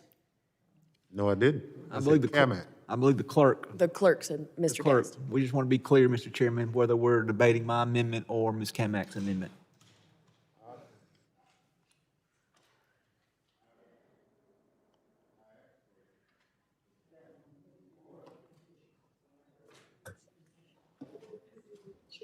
Yeah, Mr. Chairman, you said Florida, and the clerk stated it was Mr. Guest. I just want to be clear which amendment we're on. No, you didn't. The clerk will redesignate the amendment. Amendment to the amendment in the nature of a substitute to H.R. 903, offered by Ms. Kamick. Okay, without objection, the amendment will be considered as read. The chair recognizes the gentlewoman from Florida, Ms. Kamak, for 5 minutes. Thank you, Mr. Chairman. I appreciate it. My amendment is simple. It prioritizes national security at TSA. I have some concerns about the underlying bill, including the bill's expansion of collective bargaining that could put national security at risk by subjecting new procedures or requirements imposed by the administrator of the TSA to collective bargaining. This amendment is quite simple. It would clarify that the administrator of TSA is not limited in his or her ability to swiftly respond to national security and/or public safety threats under this bill. Specifically, the amendment ensures that any procedures or requirements shall not be constrained by collective bargaining. The very nature of airport security requires that TSA remain agile and flexible to new and emerging threats. It's for this very reason that Congress exempted TSA from Title V when it stood up the agency just 2 months after the terrorist attacks on 9/11. It is imperative that the administrator continue to have the authority to swiftly make these changes to ensure public safety in response to national security threats or risks. Now, this amendment would ensure that the administrator does not have to negotiate with union representatives whenever changes would impact the TSA workforce, regardless of the national security implications. It adds language that explicitly preserves the administrator's authority and exempts changes to security screening procedures from collective bargaining. I hope my colleagues on both sides of the aisle will support this clarifying amendment to ensure that national security threats are addressed immediately at TSA and not collective bargaining in the way of that national security. And with that, I yield back. Gentlelady yields back. Are there any members who wish to speak? Chair recognizes the gentlelady from Nevada, Ms. Titus. Thank you very much, Mr. Chairman, and thank you for bringing this bill. It's so important. I just won't restate all the reasons that I agree with those who have said that. I had hoped to offer a perfecting amendment to Ms. Kamak's amendment to just remove some of the confusing language, but I understand that that's been blocked by the minority party, which I find very frustrating after you worked so hard with the other side to make them part of the process. We always try to be bipartisan when it comes to national security, but apparently they are not going to let me offer the amendment. I'd like to just speak on it briefly, though, because I think it would solve the problem that Ms. Kamak is hoping to resolve with her amendment, but do it in a better way. My amendment would remove from her amendment confusing and unnecessary language on collective bargaining and instead refer to language in Title V that already exists and covers these issues that she's described. Section 7106 of Title V states that nothing in Title V, and I quote, shall affect the authority of any management official of any agency to determine the mission and internal security practices of that agency. Additionally, under Title V, the administrator would maintain authority to, and again I quote, take whatever actions may be necessary to carry out the agency mission during emergencies, and that would include the issuance of security directives and emergency amendments. Title V would already ensure TSA management can issue security requirements and respond to emergencies without security directives being subject to any collective bargaining negotiations. In our discussions of this bill, TSA themselves agreed that the language in Title V is sufficient to protect the administrator's security authorities. TSA's sister agency, U.S. Customs and Border Patrol, has 27,000 officers with Title V collective bargaining rights. They don't negotiate security policies with their workforce's representative, and they have no problem directing security policies. The collective bargaining language in this amendment is thus unnecessary and problematic. Saying these security issues shall not be subject to collective bargaining would simply imply that they otherwise would have been without this amendment, and that is just simply not true. It misrepresents the bill, and it could cause confusion about congressional intent of what is excluded from bargaining. So you don't need this amendment. You can just rely on Title V language that already exists. And I regret that I've not been able to offer it as a perfecting amendment because of the other side's just unwillingness to hear it and threats to blow up the hearing and block everything else if I did offer it. So I won't offer it, but I would like those comments in the record because it's absolutely true that this is already covered in Title V and we don't need this amendment. It will only cause confusion. I thank you and I yield back. Is there any further discussion on the amendment? Mr. Chairman, if I may. Young lady is recognized. I would like to argue that this amendment is exceptionally clear. In fact, it is a clarifying amendment that brings clarity to this particular issue. There is no need to change the amendment, and I can't understand why all of us, regardless of whether we have an R or a D behind our name, would not double down on national security as a top priority and make sure that the language was crystal clear. We know that agencies tend to thrive in gray spaces and take liberties with interpretations. This amendment simply clarifies that we do not put collective bargaining over national security, keeping the TSA in a very flexible and agile state in order to respond to national security threats. Is there any further discussion? Yes, if I may. Gentleman You from Georgia. recognized? Thank you. Thank you, Mr. Chairman. I believe that expanding the collective bargaining rights for TSA employees would definitely result in security policies and procedures being negotiable topics in union bargaining. Under current law, TSA can impose new security requirements such as enhanced passenger screening when intelligence indicates credible national security threats. Under this bill, how new security requirements are implemented could indeed be subject to negotiation with the union. So I think we need to ensure that we have an efficient and effective personnel management system that meets the national security mission of protecting the traveling public. And so therefore, I would encourage all members to support this amendment. Thank you, and I yield back. Gentleman yields back. There being no further debate, the question on the Mr. Chairman. Mr. Chairman. This is Mr. Jimenez. Mr. Jimenez. Yes, I'd like to make comments on this, please. Gentleman is recognized. Thank you, Mr. Chairman, and I fully support this amendment at this time. It is clarifying and very clear that items of national interest and procedures that would protect our traveling public are not subject to collective bargaining. And though there may be language in Title V that says something like this, I believe that for national security sake, we need to make sure that it is absolutely clear that when the administrator feels that certain procedures need to be changed, that those procedures will be implemented and that it will not be the subject of collective bargaining. There are many gray areas in contracts, and we have to make sure that this is crystal clear. This is not one of them. This is not the subject of collective bargaining. And as a former mayor of Miami-Dade County, who dealt with 10 different unions, I can tell you that there is a lot of language that may sound clear or they may look clear, but that the unions will always say, well, no, it doesn't really mean that. And they have plenty of attorneys to say, no, it doesn't really mean that. This clarifies it and it will protect our safety. Thank you. Chairman, I strike the last word. I just wanted to clarify that we're talking about workers here that during the pandemic showed up to work with no pay to protect us, to keep our airline safe, to keep our country safe.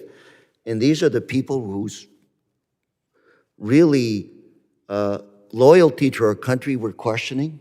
Is that what I'm hearing today, Mr. Chairman?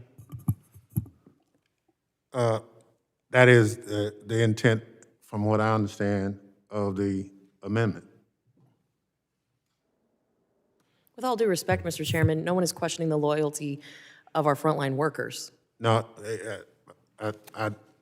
well, explain what you... Well, if I can, thank you, Mr. Chairman, is we're talking here about collective bargaining somehow being contradictory to our national security when we have workers right now that are not represented by any labor organization who voluntarily showed up to work during the pandemic when we had chaos essentially reigning in this country.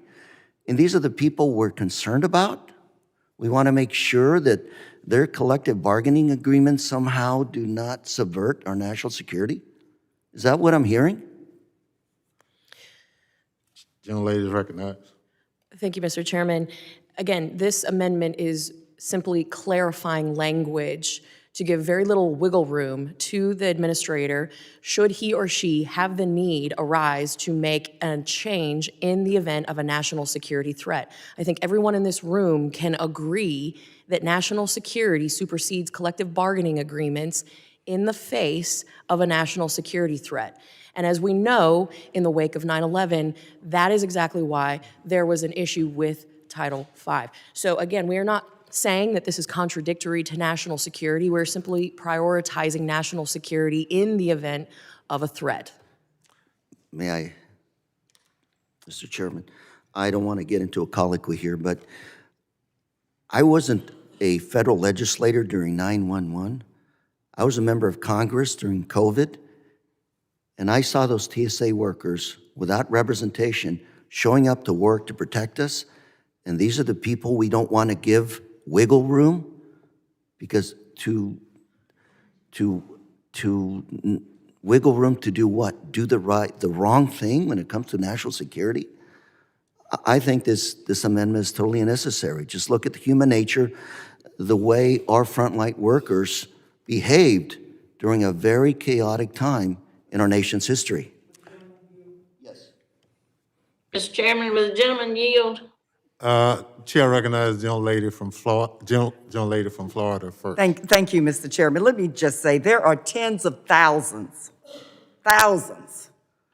of law enforcement agencies that have collective bargaining agreements. As a career law enforcement officer and a chief of police, I have never seen where our safety and security or our national security was threatened in any way or compromised or obstructed by a collective bargaining agreement. So, you know, we can talk about what we think might happen. I'm telling you what has happened. I believe the amendment is totally unnecessary and almost insulting to the administrators of the TSA and the men and women on the ground to say that they need to negotiate in an emergency or national security situation. I do not support this amendment. Mr. Chairman, I'd like to reclaim my time. I'm sorry, Mr. Correa. I'd like to reclaim my time. Gentleman has 57 seconds. Thank you. National emergency, 911. Yes. All of you remember the burning buildings in New York. Those police officers and firefighters were collectively bargained, collectively represented. They didn't stop and ask their representatives, should we run into burning buildings? They did the right thing. They sacrificed their lives for Americans. And here we are asking possibly union represented members, TSA frontline workers, we're going to question whether they're going to do the right thing during a national emergency. I find this unbelievable. Thank you, Mr. Chair. Chair yields back. Gentleman from Mississippi is recognized. Thank you, Mr. Chairman. Mr. Chairman, I would agree with Ms. Kamak that in times of national security interest, that should outweigh collective bargaining. We know that TSA has to be able to address threats very quickly, that threats change at times on almost a daily basis. And for us to be bound by collective bargaining agreements and not be able to put in place the policies and procedures we need to protect the traveling public, I believe that is the intent of Ms. Kamak's bill. I agree with her and everyone else in this room. TSA are crucial government employees who work day in and day out, often doing a thankless job to protect the traveling public. And I don't think this is a slight on those individuals. I think this is giving the agency the flexibility that they need, that in times of crisis to be able to act very quickly. And with that, Mr. Chairman, I would like to yield the remainder of my time to Ms. Kamak. Young lady yielded the remaining time.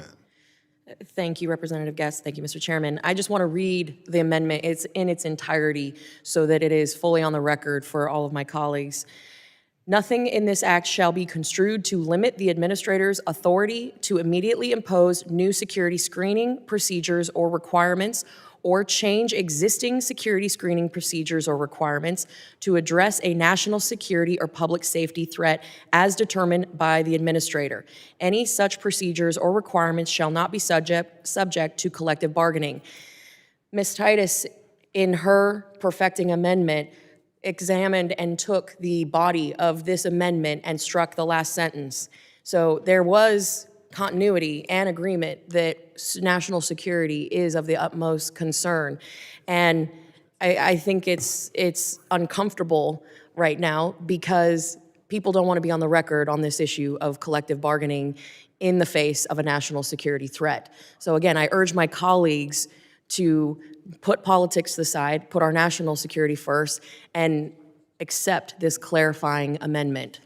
Would the gentlewoman yield? Yes. Thank you so much. Young lady from Florida is recognized. Thank you, Mr. Chair. You said that Ms. Titus's amendment pretty much mirrored yours with the exception of striking the last sentence, I believe is what you said. So there again, back to Ms. Titus's point, then if that's the case, it's already addressed in Title V. What is the purpose for the amendment? I yield back, Mr. Thank you. Chair recognizes the young lady from Nevada, Ms. Titus. Thank you, Mr. Chairman, and I thank Ms. Demings for clarifying that. I would add to her point, she said that thousands of police officers and law enforcement around the country have collective bargaining, and they are not threatening our national security. I would add to that 27,000, as I said before, officers with the U.S. Customs and Border Protection also have these same protections under Title V. Surely the Republicans are not saying to us that they trust the Border Patrol more than they trust TSA after all the criticism we have heard in this committee and elsewhere about the border coming from that side of the aisle. I would also suggest that the sponsor of this amendment, who says that we're afraid to cast a vote, that what this is really about in their thinking or in their strategy or their ideology is they just don't like unions, and whatever they can do to restrict their ability to fight for pay and working conditions and long-term protections, they will do it. And this is an example of just that. And finally, I would say, again, this flies in the face of those across the aisle who are always telling us how much they support law enforcement.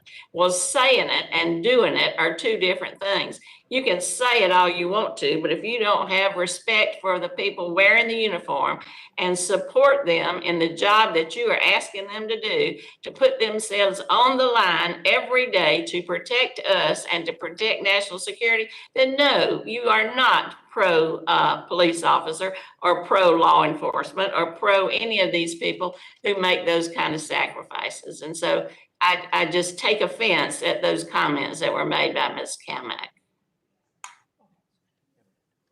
Mr. Chair. Young lady, time has expired. Young lady from Chairman. Mr. Chairman, thank you so very much. Just to capture a little bit of history, is that I was here during 9/11, and I think my friend, Mr. Correa, made the point. New York City has had collective bargaining in both their fire and police department for ages. I want to say more decades, decades. And so, in the light of this being the 20th commemorative year of that heinous act of terrorism, cowardice, the one thing you did not see with all of the law enforcement that rallied to that site of devastation and death was anyone raising their hand to say, let me stop for a moment. I'm engaged in collective bargaining. Or let me stop for a moment to see whether my contract gives me permission to run into a burning building. The remaining individuals from the Port of New York's police, firefighters, police of all levels beside NYPD, police officers that were off duty that came on duty, firefighters that were off duty that came on duty, firefighters from other stations that insisted on coming down to rescue their brothers who had been caught and tragically lost their life as they were bringing down, in essence, saving lives. Those are real stories of what first responders do.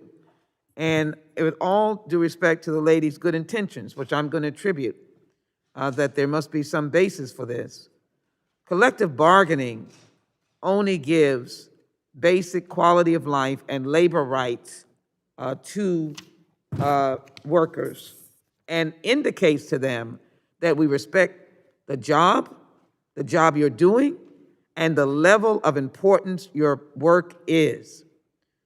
I think similar to the hearing that was held in this room yesterday, the questions that were raised by those brave law enforcement in the insurrection day of January 6th. Do you respect me enough to provide the resources that I need? Do you respect me enough to be able to get the answers to what happened?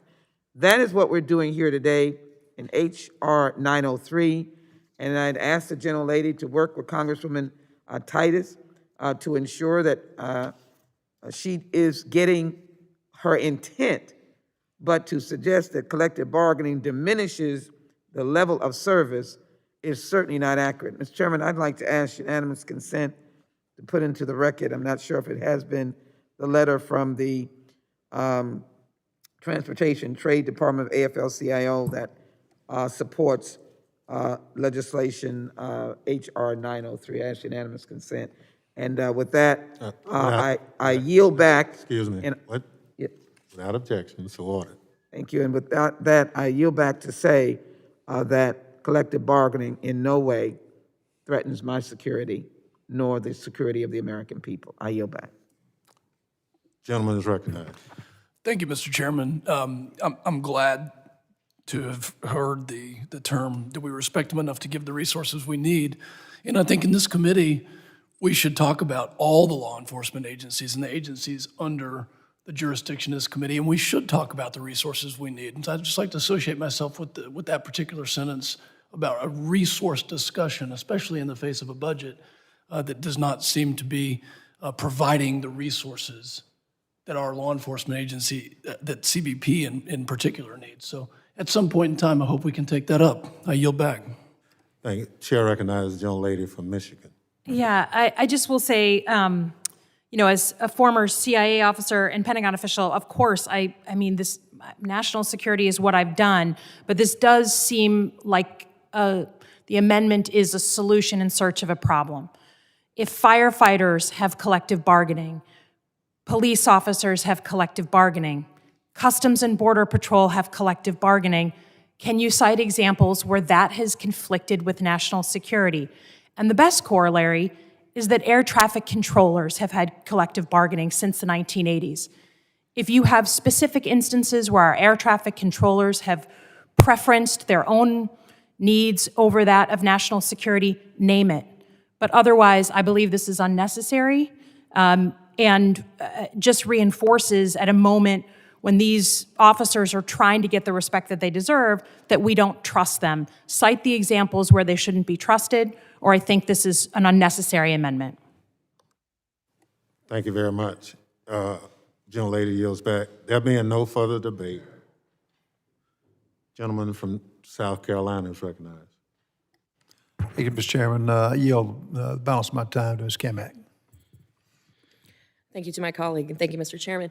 Again, I stress that this is about clarification of congressional intent. That is what this very simple, clear-cut amendment does. I have heard two very different arguments here today from my colleagues on the other side. It honestly is a bit baffling. We are simply clarifying our congressional intent, which I can't imagine that anyone in this room would think is a bad thing. And I also take issue with the fact that there has been a bit of a insult. As the wife of a first responder, my family knows very much what it means to serve in the face of tragedy, crisis, and my husband, for the last 14 years, has been running into buildings on fire that most people are running out of. So I take strong issue with some of the comments made here today. But again, I would like to reiterate that anyone who seeks to clarify the intent of this amendment, of really the role here, should be in support. This is simply a clarification of our congressional intent, and that we are prioritizing national security over collective bargaining. And with that, I yield back. Gentlelady yields back. There being no further debate, the question on the amendment offered by the gentlewoman from Florida, Mrs. Kamak. Those in favor say aye. Those opposed say no. No. In the opinion of the chairs, the noes have it. Mr. Chairman, I would request a recorded vote. A recorded vote is requested. The clerk will call the roll. Ms. Jackson Lee? No. Ms. Jackson Lee votes no. Mr. Langevin? No. Mr. Langevin votes no. Mr. Payne?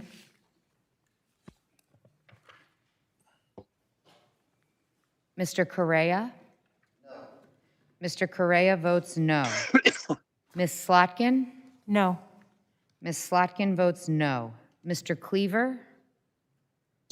No. Mr. Cleaver No.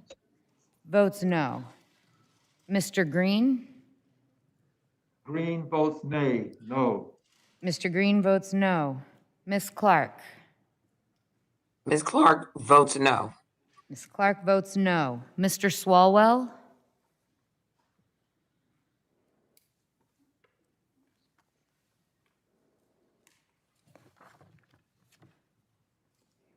Ms. Titus? Titus votes no. Ms. Titus votes no. Mrs. Watson-Coleman? No. Mrs. Watson-Coleman votes no. Ms. Rice? Rice votes no. Ms. Rice votes no. Mrs. Demings? Mrs. Demings votes no. Ms. Barragan? Barragan votes no. Barragan votes no. Mr. Gottheimer? No. Mr. Gottheimer votes no. Mrs. Luria? No. Mrs. Luria votes no. Mr. Malinowski? No. Mr. Malinowski votes no. Mr. Torres? No. Mr. Torres votes no. Mr. Katko? Yes. Mr. Katko votes yes. Mr. McCall? Aye. Mr. McCall votes aye. Mr. Higgins? Mr. Guest? Aye. Mr. Guest votes aye. Mr. Bishop? Mr. Van Drew? Mr. Van Drew votes no. Mr. Van Drew votes no. Mr. Norman? Yes. Mr. Norman votes yes. Mrs. Miller Meeks?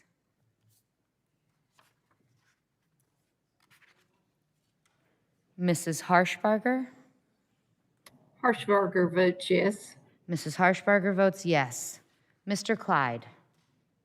Yes. Mr. Clyde votes yes. Mr. Jimenez? Mr. Jimenez votes yes. Mr. Jimenez votes yes. Mr. Latourner? Aye. Mr. Latourner votes aye. Mr. Meyer? Mr. Meyer proudly votes aye. Mr. Meyer votes aye. Mrs. Kamick? Mrs. Kamick votes yes. Mr. Fluger? Aye. Mr. Fluger votes aye. Mr. Garbarino? Mr. Garbarino votes no. Mr. Payne? Mr. Swalwell? Mr. Payne votes no.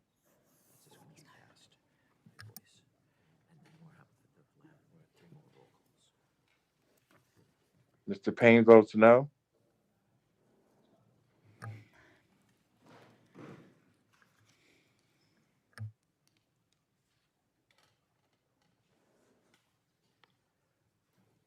Mr. Chair, this is Mr. Payne trying to record my vote, sir. What is the problem with the clerk? Mr. Payne's camera's not on. Mr. Payne, turn your camera on.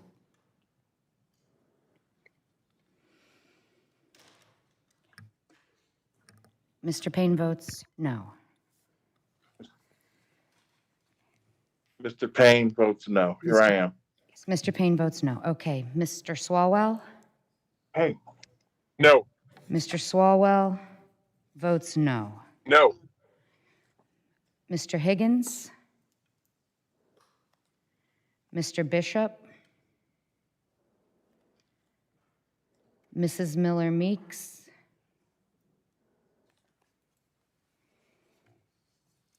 Is there any member wishing to vote or change their vote? How am I recorded? The chairman is not recorded. Chair votes no. The chairman votes no. Mr. Chairman, on that vote, there were 11 yeas and 21 noes. On this vote, the noes have it. The amendment is not agreed to.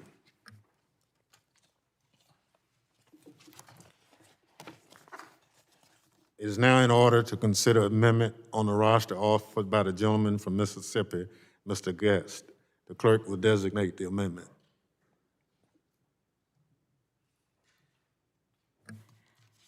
Amendment to the amendment in the nature of a substitute to H.R. 903, offered by Mr. Guest. Without objection, the amendment will be considered as read. The chair recognizes the gentleman from Mississippi, Mr. Guest, for 5 minutes. Thank you, Mr. Chairman, and I will be brief. This amendment would sunset the requirements of H.R. 903 at the end of fiscal year 2022 if Congress does not appropriate sufficient funds to carry out the bill. With H.R. 9 having an estimated cost to taxpayers of nearly $2 billion, it is critical that the bill does not simply become an unfunded mandate. This amendment will remove the bill's requirement to move TSA to Title V if sufficient funding is not appropriated, which will protect other critical homeland security missions like cybersecurity and border security from being raided to enact this legislation. In TSA's feedback to H.R. 903, they explicitly said, implementation of the bill without additional adequate appropriations would have dire impacts upon the TSA mission and negatively impact national and economic security. Without funding, the impacts on our security are clear. With that, I urge all members to support this fiscally responsible amendment. And Mr. Chairman, thank you, and I yield back. Thank you very much. Gentleman yields back. Chair recognizes the gentlelady, Ms. Rice, for 5 minutes. Thank you, Mr. Chairman. This amendment is an attempt to completely undermine the intent of the bill. It would take away all the worker protections and benefits provided under this act if Congress does not fully appropriate funds for implementation by the end of fiscal year 2022. The first issue with this amendment is its timeline. In all likelihood, should we be successful in getting H.R. 903 enacted, the major outlays to fund employee pay increases would be with fiscal year 2023 funds. Put another way, given the bill's requirement that the workforce be transitioned to the general schedule pay system by the end of the calendar year 2022, providing funding in October 2022 should be sufficient. However, as we all know, Congress does not always finish the appropriations process on time. The idea that finalizing fiscal year 2023 appropriations a day or two late, and thus going past the end of fiscal year 2022 without providing sufficient funds for implementation, would strip workers of their collective bargaining rights, access to the Merit System Protection Board, and other protections. It's just preposterous. Furthermore, many of the bill's provisions do not require significant funding to carry out. Providing workers with full collective bargaining rights and third-party disciplinary appeals processes can occur without nearly the investment required to move the workforce to the general schedule pay system. One part of the bill should not be reliant on the successful on-time completion of another part. Put simply, the provision of basic rights for employees should not be contingent on funding. With the broad support this bill enjoys, I am confident we can secure the necessary funding to meet the timelines in the bill. But if we unfortunately are not successful in doing so as quickly as we hope, we don't just pick up our ball and go home. We keep fighting to fulfill the intent of the bills we enact, even if timelines sometimes need to be adjusted. Amending a bill to presuppose its failure is not a good faith effort to improve it. If my colleagues do not support the underlying bill, I'd suggest they just vote against the bill. I urge my colleagues to vote no, and Mr. Chairman, I yield back the balance of my time. Gentlelady yields back. If there are no other speakers, the question is on the amendment offered by the gentleman from Mississippi, Mr. Guest. Those in favor say aye. Aye. Those opposed, Aye. no. Aye. No. No. In opinion of the chairs, the noes have it. Mr. Chairman, I would request recorded vote, please. Recorded vote is requested. The clerk will call the roll. Ms. Jackson Lee? No. Ms. Jackson Lee votes no. Mr. Langevin? No. Mr. Langevin votes no. Mr. Payne?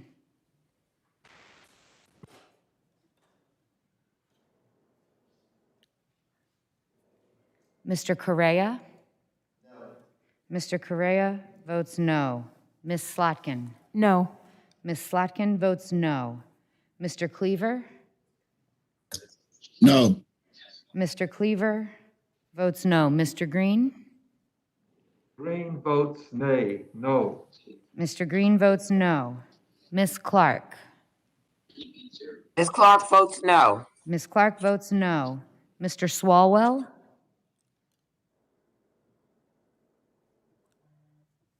Ms. Titus? Titus votes no. Ms. Titus votes no. Mrs. Watson-Coleman? No. Mrs. Watson-Coleman votes no. Ms. Rice? Rice votes no. Ms. Rice votes no. Mrs. Demings? Mrs. Demings votes no. Ms. Barragan? Barragan votes no. Ms. Barragan votes no. Mr. Gottheimer? No. Mr. Gottheimer votes no. Mrs. Luria? No. Mrs. Luria votes no. Mr. Malinowski? No. Mr. Malinowski votes no. Mr. Torres?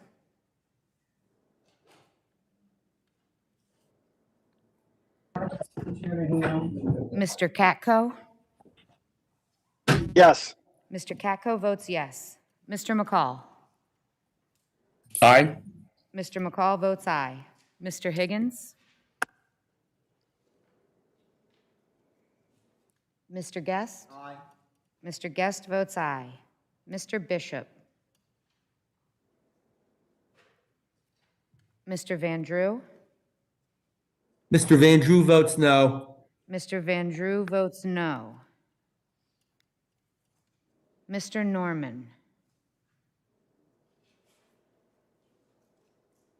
Mrs. Miller Meeks? Miller Meeks, yes. Mrs. Miller Meeks votes yes. Mrs. Harshbarger? Harshbarger votes yes. Mrs. Harshbarger votes yes. Mr. Clyde? Yes. Mr. Clyde votes yes. Mr. Jimenez? Mr. Jimenez votes yes. Mr. Jimenez votes yes. Mr. Laturner? Aye. Mr. Laturner votes aye. Mr. Meyer? Aye. Mr. Meyer votes aye. Mrs. Kamick? Mrs. Kamick votes aye. Mr. Pfluger? Aye. Mr. Pfluger votes aye. Mr. Garbarino? Mr. Garbarino votes no. Mr. Payne? Mr. Payne votes no. Mr. Payne votes no. Mr. Swalwell?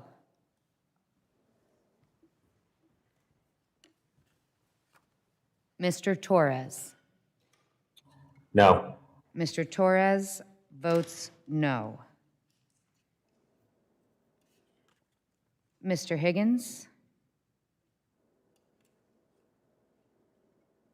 Mr. Bishop? Mr. Norman?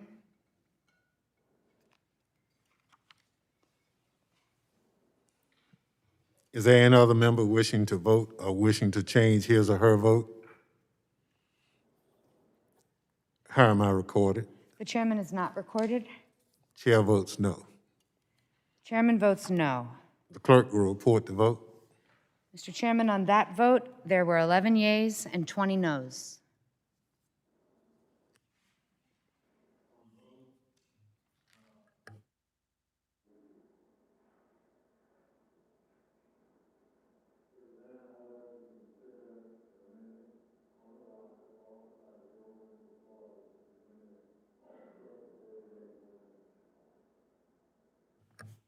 Amendment to the amendment in the nature of a substitute to H.R. 903 offered by Mr. Jimenez.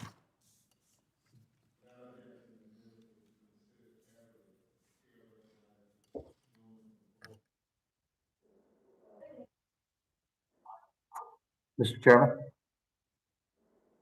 did you recognize me? Yes, the gentleman is recognized for 5 minutes. Thank you. I didn't hear that. Okay, thank you. Thank you, Chairman Thompson. This amendment would ensure that no previously appropriated funds for the Department of Homeland Security would be used for the implementation of H.R. 903. As an example, we are currently facing an unprecedented crisis at our southern border.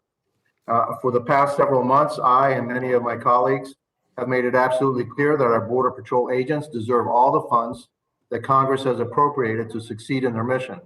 Now we're seeing this border crisis turn into a public health crisis, the proliferation of COVID-19 variants, making unscreened and unchecked migrants a threat to the public health of surrounding border communities and the United States. Given how overwhelmed Border Patrol agents are, it would be a disservice to divert whatever funds they currently have for any other projects within DHS. As such, Congress must ensure that all funds given to the Department of Homeland Security are used for their intended purposes and not diverted for managerial processes. This is why if H.R. 903 is enacted, we must appropriate the funds specifically to the TSA to implement this legislation. I call on my colleagues to support this amendment, and I yield back. Gentleman yields back. Are there any individuals who speak in opposition? Move to strike the last word, Mr. Chairman. Gentleman from California is recognized. Thank you, Mr. Chairman. And again, not to repeat what I said before, but when you talk about, my colleague from Florida makes good points about other types of security. Yeah, when we talk about security at the airports, border security, cyber security, critical. But when it comes to having the possibility of a terrorist smuggling something into one of our planes intended to cause mass destruction in the air, send a signal to Americans, I'd say this is a huge priority, one of our number one priorities, if not our number one priorities, which is to professionalize our TSA workforce. And as I said before, when you look at those technicians behind those x-ray machines, when you look at the money we spend today on each and one of those x-ray machines, and know that they don't do the job, it's the person reading the data, sitting there hour after hour, in front of that monitor, that's your frontline worker. We got to prioritize those folks. We have to make sure that they're the best of the best, because only 100% defense is acceptable when it comes to airport security, when it comes to defending Americans in the air. And that's why I believe that this amendment appears to undercut your efforts, sir, to professionalize our TSA workforce through your rights of TSA Workforce Act of 2021. Furthermore, as members of Congress, we know that the appropriations process is separate and distinct from the authorizations process. And it is highly unusual to try to preempt, block off any funding initiatives before they're actually discussed in the appropriations process. Should this legislation be signed into law, and we will all work to make sure it is signed into law, we need to make sure that there's adequate funding for this initiative.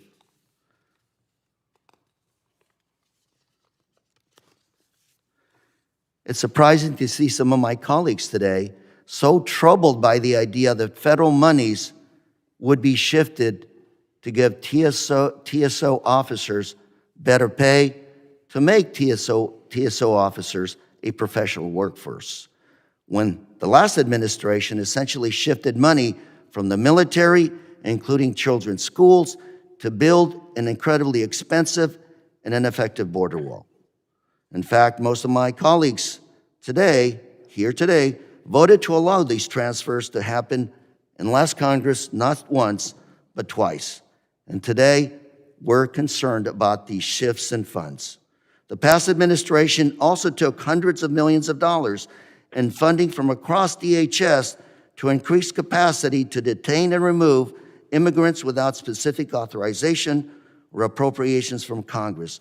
And again, today, we are concerned about this specific issue.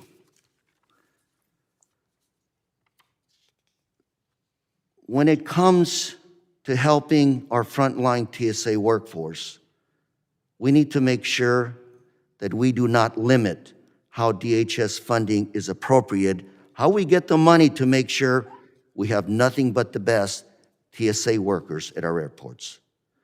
And I can assure you today that no one has any intention of shifting funds from other programs or agencies for this initiative.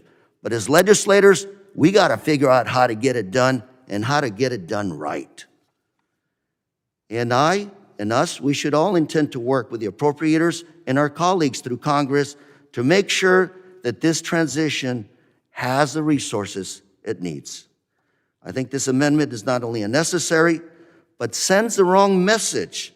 It sends the wrong message to the men and women of TSA workforce who go to work every day to keep us and our families safe. So, Chairman, I yield. Gentleman yields. There being no further debate on the question is on the amendment offered by the gentleman from Florida, Mr. Jimenez. Chairman? Do I have time left? Do I have time left? I can't understand the name. Jimenez again? Mr. Jimenez, I'm asking to speak again. Gentlemen, I'll recognize you this time, but you've already spoken. I'll recognize you. Thank you, Mr. Chairman. And nobody here is saying that our TSA workers are not professional. They are professional, and I trust them with the security of our nation. What I'm saying is that if the department does not get additional funds to implement this mandate, then they will take funds from other areas. And one of those could be our Customs and Border Protection agents or other security measures vital to the United States. And so what this means is, and this amendment, all it says is that no funds will be diverted from the Department of Homeland Security from other parts of the Department of Homeland Security to put this measure into effect, and that we, Congress, needs to appropriate the appropriate funds to implement this measure. Thank you, Mr. Chairman. The gentleman yield. Thank you for your consideration. I agree with my colleague from Florida that we should all make sure that the funds are there to make sure that the TSA workers are in fact professionals. And so I would suggest the amendment be withdrawn and be rewritten in a way that says exactly that. We are going to make sure that the funds are there to implement this legislation. Thank you, Mr. Chair.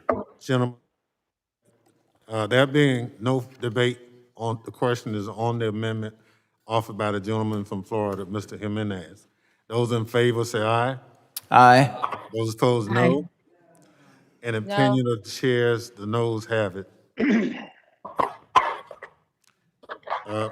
Mr. Chairman, I would ask for a recorded vote, please. A recorded vote is requested.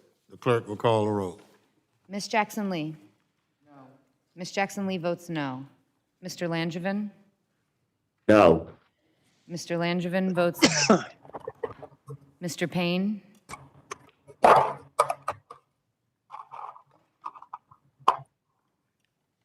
Mr. Correa?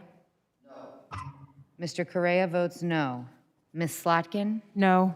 Ms. Slotkin votes no. Mr. Cleaver? No. Mr. Cleaver votes no. Mr. Green? Green votes nay, no. Mr. Green votes no.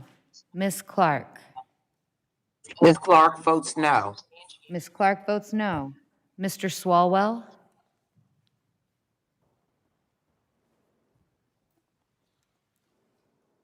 Ms. Titus? Titus votes no. Ms. Titus votes no. Mrs. Watson-Coleman? No. Mrs. Watson-Coleman votes no. Ms. Rice?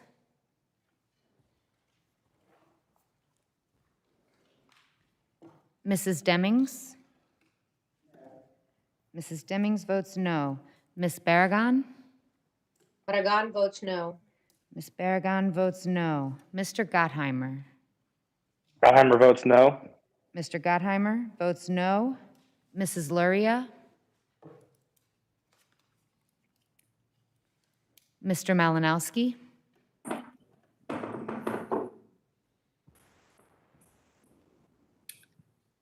Mrs. Luria votes yes. Mrs. Luria votes yes. Mr. Malinowski? No. Mr. Malinowski votes no. Mr. Torres? No. Mr. Torres votes no. Mr. Katko? This is Yeah. Mrs. Luria. I would like to change my vote when it's possible. We'll get it on. Mrs. Luria votes no. Mrs. Luria votes no. Mr. Katko? Mr. Katko votes aye. Mr. Katko votes aye. Mr. McCall? McCall votes aye. Mr. McCall votes aye. Mr. Higgins? Mr. Guest? Aye. Mr. Guest votes aye. Mr. Bishop?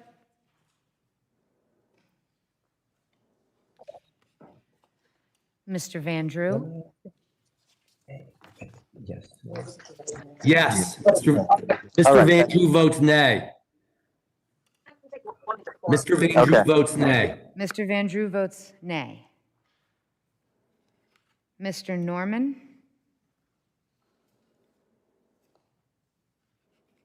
Mrs. Miller Meeks? Miller Meeks, yes. Mrs. Miller Meeks votes yes. Mrs. Harshbarger? Harshbarger votes yes. Mrs. Harshbarger votes yes. Mr. Clyde? Mr. Clyde votes yes. Mr. Clyde votes yes. Mr. Jimenez? Mr. Jimenez votes yes. Mr. Jimenez votes yes. Mr. LaTurner? Aye. Mr. LaTurner votes aye. Mr. Meyer? Aye. Mr. Meyer votes aye. Mrs. Kamick? Mrs. Kamick votes aye. Mr. Pfluger? Aye. Mr. Pfluger votes aye. Mr. Garbarino? Mr. Garbarino votes no. Mr. Payne? Mr. Payne votes no. Mr. Payne votes no. Mr. Swalwell?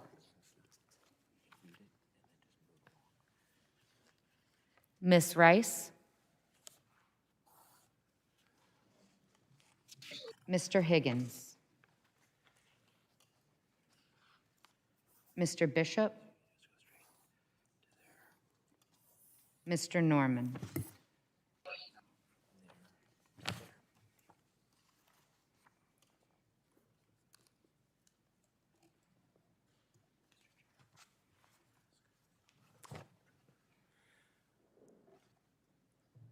How's the chair recorded?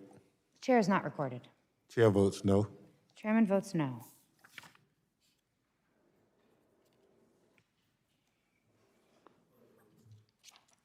Mr. Chairman, on that vote, there were 11 yeas, 19 noes.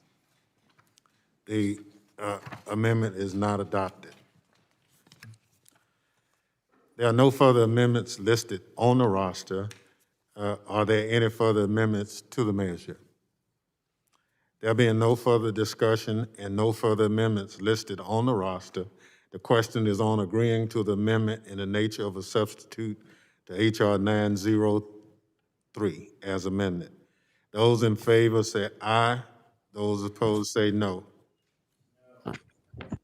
Aye. In opinion of the chair, the ayes have it. Motion is agreed to.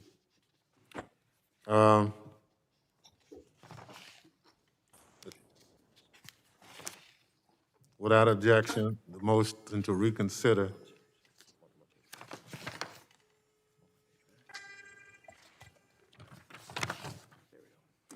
The question now occurs on reporting the bill H.R. 903 as amended to the House with a favorable recommendation. Those in favor say aye. Those opposed say no. Aye. No. Aye. No. Aye. No. The ayes have it, and the motion is agreed to. Mr. Chairman, I would request recorded vote. A recorded vote is requested. The clerk will call the vote. Ms. Jackson Lee. Aye. Ms. Jackson Lee votes aye. Mr. Langevin. Mr. Langevin votes aye. Mr. Langevin votes aye. Mr. Payne. Mr. Payne votes aye. Mr. Payne votes aye. Mr. Correa. Aye. Mr. Correa votes aye. Ms. Slotkin. Aye. Ms. Slotkin votes aye. Mr. Cleaver. Aye. Mr. Cleaver votes aye. Mr. Green. Green votes nay, no. Mr. Green votes no. Ms. Clark. Ms. Clark votes aye. Ms. Clark votes aye. Mr. Swalwell. Ms. Titus. Titus votes aye. Ms. Titus votes aye. Mrs. Watson Coleman. Yes, yes. Mrs. Watson Coleman votes yes. Ms. Rice.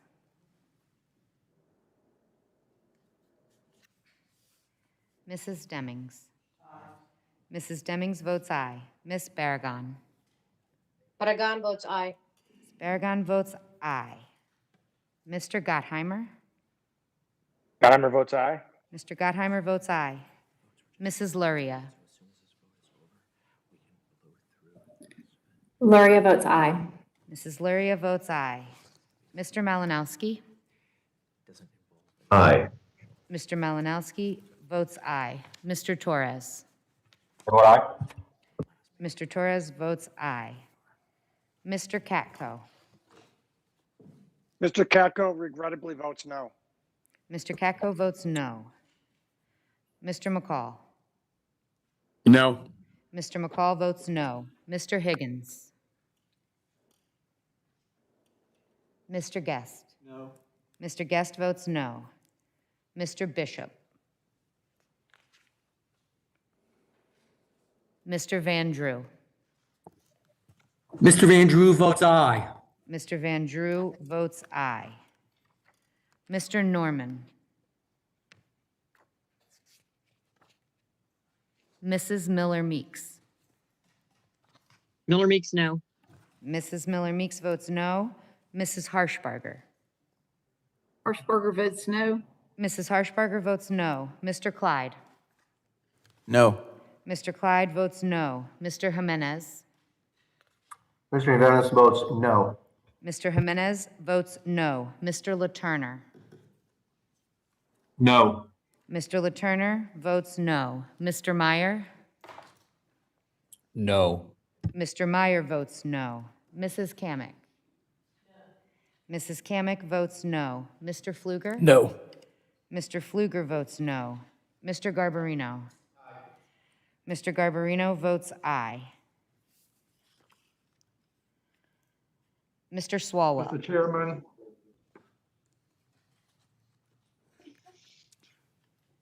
Ms. Rice. Mr. Higgins. Mr. Bishop. Mr. Norman. Is there any other member wishing to vote or wishing to change his or her vote? Mr. Chairman Green of Texas, how am I recorded? How's the gentleman from Texas, Mr. Green, recorded? Mr. Green is recorded as a nay. Mr. Chairman, I changed my vote to yay, yes. Mr. Green is recorded as a yay. Is there any other member wishing to vote or wishing to change his or her vote? Clerk, how am I recorded? The chairman is not recorded. Chair votes aye. The chair votes, Mr. Chairman, is recorded as an aye. The clerk will report the vote. Mr. Chairman, on that vote, there were 19 yeas, 11 noes.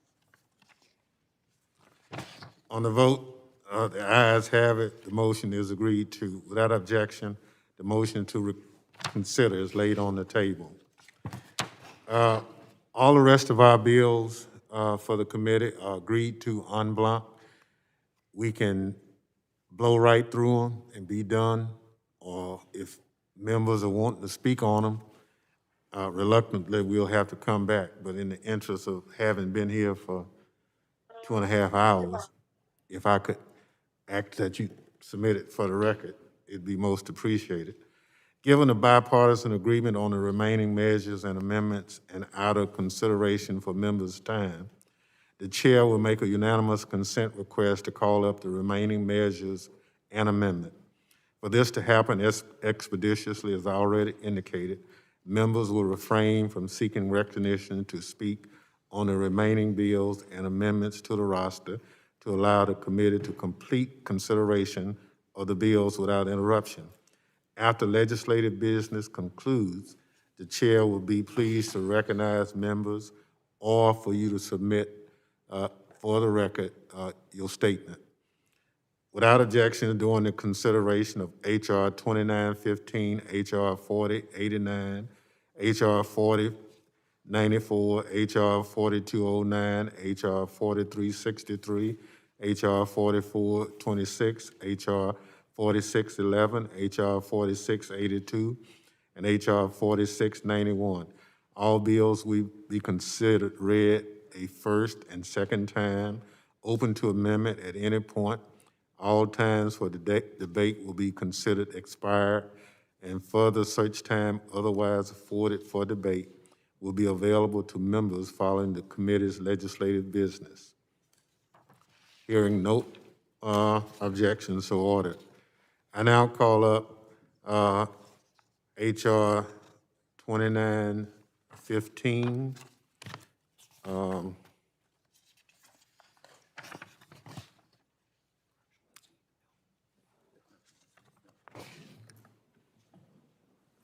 Just a minute.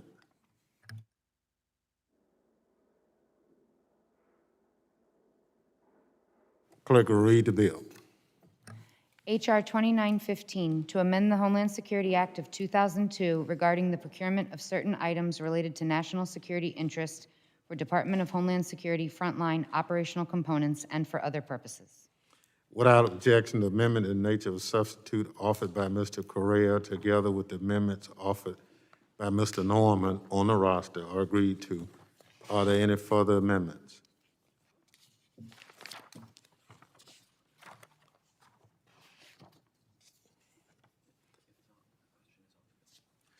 Without any If not, the question is on the bill, H.R. 2915 as amended.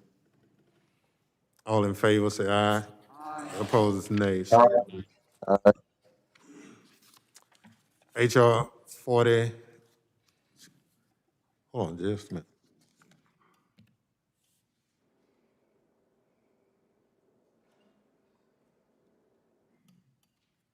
I'm trying to get us through the.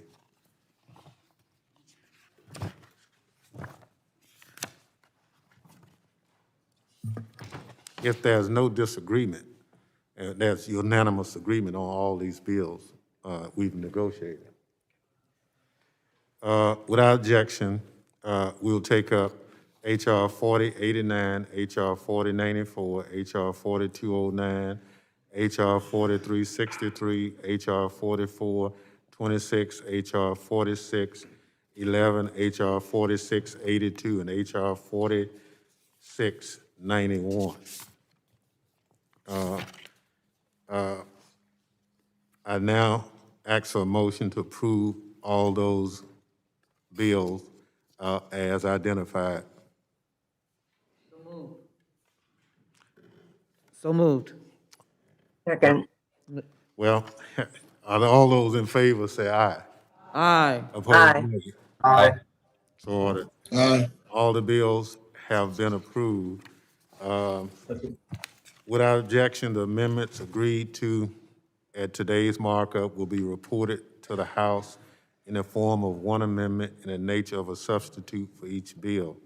Without objection, staff is authorized to make technical and conforming changes to all measures to reflect the actions of the committee.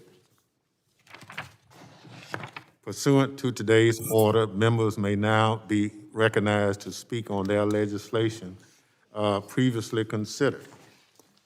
I would encourage you to include it in the record of this committee. This concludes the consideration of the bill. Mr. Gottheimer. I can speak at the end after everyone leaves, if that's helpful. Beg pardon? Is it helpful after I speak after you're done? I just want to speak Okay. for a minute. I don't All right. want to hold you up. This concludes the consideration of the bills noticed by the committee today. Without objections, so ordered. There being no further business before the committee. Yes, speak. Just want to submit into the record, is that already included, Mr. Chairman? Without objection, so ordered.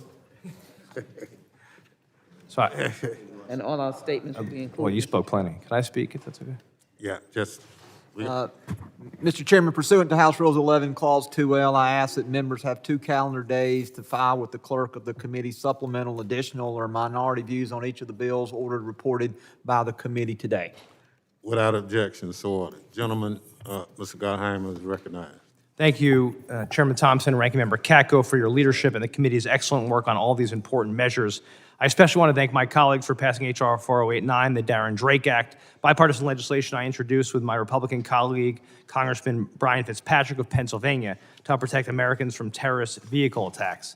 This legislation is named in memory of my constituent Darren Drake of New Milford, New Jersey, who was one of 8 people who were tragically killed in the ISIS-inspired terrorist truck attacks in Lower Manhattan on October 31st, 2017. This bill will help prevent terrorist truck attacks by requiring the Department of Homeland Security to develop and disseminate best practices for vehicle rental companies and dealers to report suspicious behavior to law enforcement. These best practices will be developed and updated in consultation with state and local enforcement as well as industry stakeholders. Mr. Chairman, this critical step will provide rental companies and car dealers with the vital information they need to flag and stop potential threats in their tracks. As a result, Americans should expect all rental companies to report suspicious behavior at every point of sale. No excuses. In addition, the bill requires the Secretary of Homeland Security to report to Congress regarding the implementation of these best practices and other ways to help improve coordination between the department and rental vehicle providers. Mr. Chairman, this common-sense bipartisan bill is aimed at stopping ISIS-inspired and other domestic terrorists from easily acquiring trucks and other vehicles to wreak havoc and cause mass destruction and death. I want to thank Jimmy and Barbara Drake, my constituents, wonderful people, for working with me on this effort, and Jimmy for coming to me to first talk about this after he lost his son. And we will continue working to advance this measure in Darren's memory and honor to help prevent future attacks and save lives. Thank you, and I yield back. Mr. Chairman. Gentleman yields back. Chair recognizes the gentleman from Texas. Mr. Chairman, thank you. As I get my voice back. I'd like to speak on H.R. 4209, the Illicit Border Tunnel Defense Act. Illicit cross-border tunnels and the illegal use of underground municipal infrastructure pose a persistent and serious threat to national security by providing a means for transnational criminal organizations to move drugs, weapons, currency, people, and other illegal contraband across the border. Since 1990, law enforcement personnel have discovered over 230 cross-border tunnels between the United States and Mexico. U.S. Customs and Border Protection Office of U.S. Border Patrol leads the United States government's response on illicit tunnel interdiction and remediation efforts. Tunnel remediation is a process where illicit cross-border tunnels are physically secured and then destroyed. This can be accomplished by filling tunnel cavities with concrete or other similar substances to prevent their use.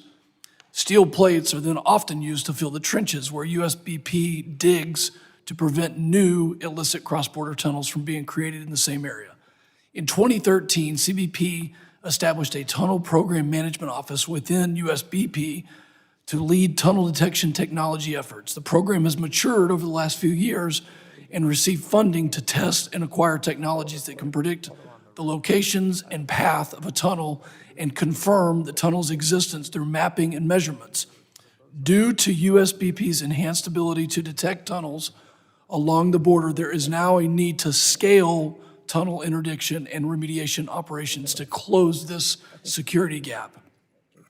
USBP has a growing list of known tunnels to interdict and remediate, but they do not have the appropriate specialized team, resources, and funding to do so. To inform the growth of a counter-tunnel operations team, there is also a need for a plan to approach tunnel threats in a strategic manner. This bill addresses both of those needs. My bill requires CBP to, 1, develop a strategic plan which would address risk-based criteria and best practices for interdicting and remediating illicit cross-border tunnels. 2, develop a process for sharing information in coordination with federal partners, key indicators of a tunnel construction for educational purpose. And 3, finally, develop an assessment of technology and personnel needs. This legislation is timely, as the longest cross-border tunnel ever discovered along the U.S.-Mexico border was found in January 2020. The tunnel had a rail and cart system, forced air ventilation, high-voltage electrical system with cables, and an elevator at the entrance, demonstrating the lengths that criminal organizations are willing to go to smuggle drugs across the southwest border. And who could forget that the leader of the Sinaloa drug cartel, Joaquin Guzman Loera, otherwise known as El Chapo, in his famous escape from a Mexican super maximum security prison from one of the most sophisticated super tunnels ever found. I'd also like to take just a moment to discuss how important this legislation is, not only to our efforts here in the United States, but also to helping our allies such as Israel and South Korea to find, identify, and prevent tunnels that come into those countries from North Korea and from Lebanon and the Gaza Strip. This is an important effort as we look at human trafficking, the prevention of drugs, and prevent efforts for future terrorist or terrorism activities.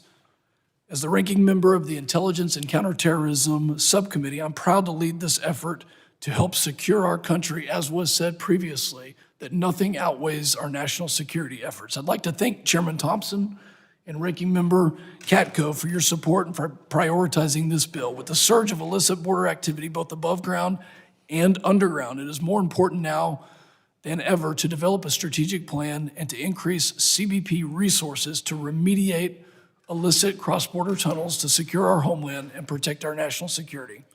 Thank you. Thank you. Chair recognizes the young lady from Texas. Thank you very much, Mr. Chairman. Two amendments on two different bills I want to very briefly speak of. Let me congratulate the gentleman from New York on the DHS Software Supply Chain Risk Management Act. But we're finding that software that's being built often reuses code components that are kept in libraries to support rapid development of application and software tools. The issue of secure software begins with the underlying code, but this may be complicated by time pressures to work quickly. so much so that the ease of using existing code to build routine components of software applications become commonplace. Mr. Chairman, there lies our vulnerability. There lies the complete open door for hacking, and we know that it has become an epidemic. Because this is a method used to produce most of today's software application, large projects may include thousands of third-party code components that, as I said, is an open door that may be sourced from public repositories of existing code to build new applications, and again, open door to this kind of potential abuse. These are reused codes.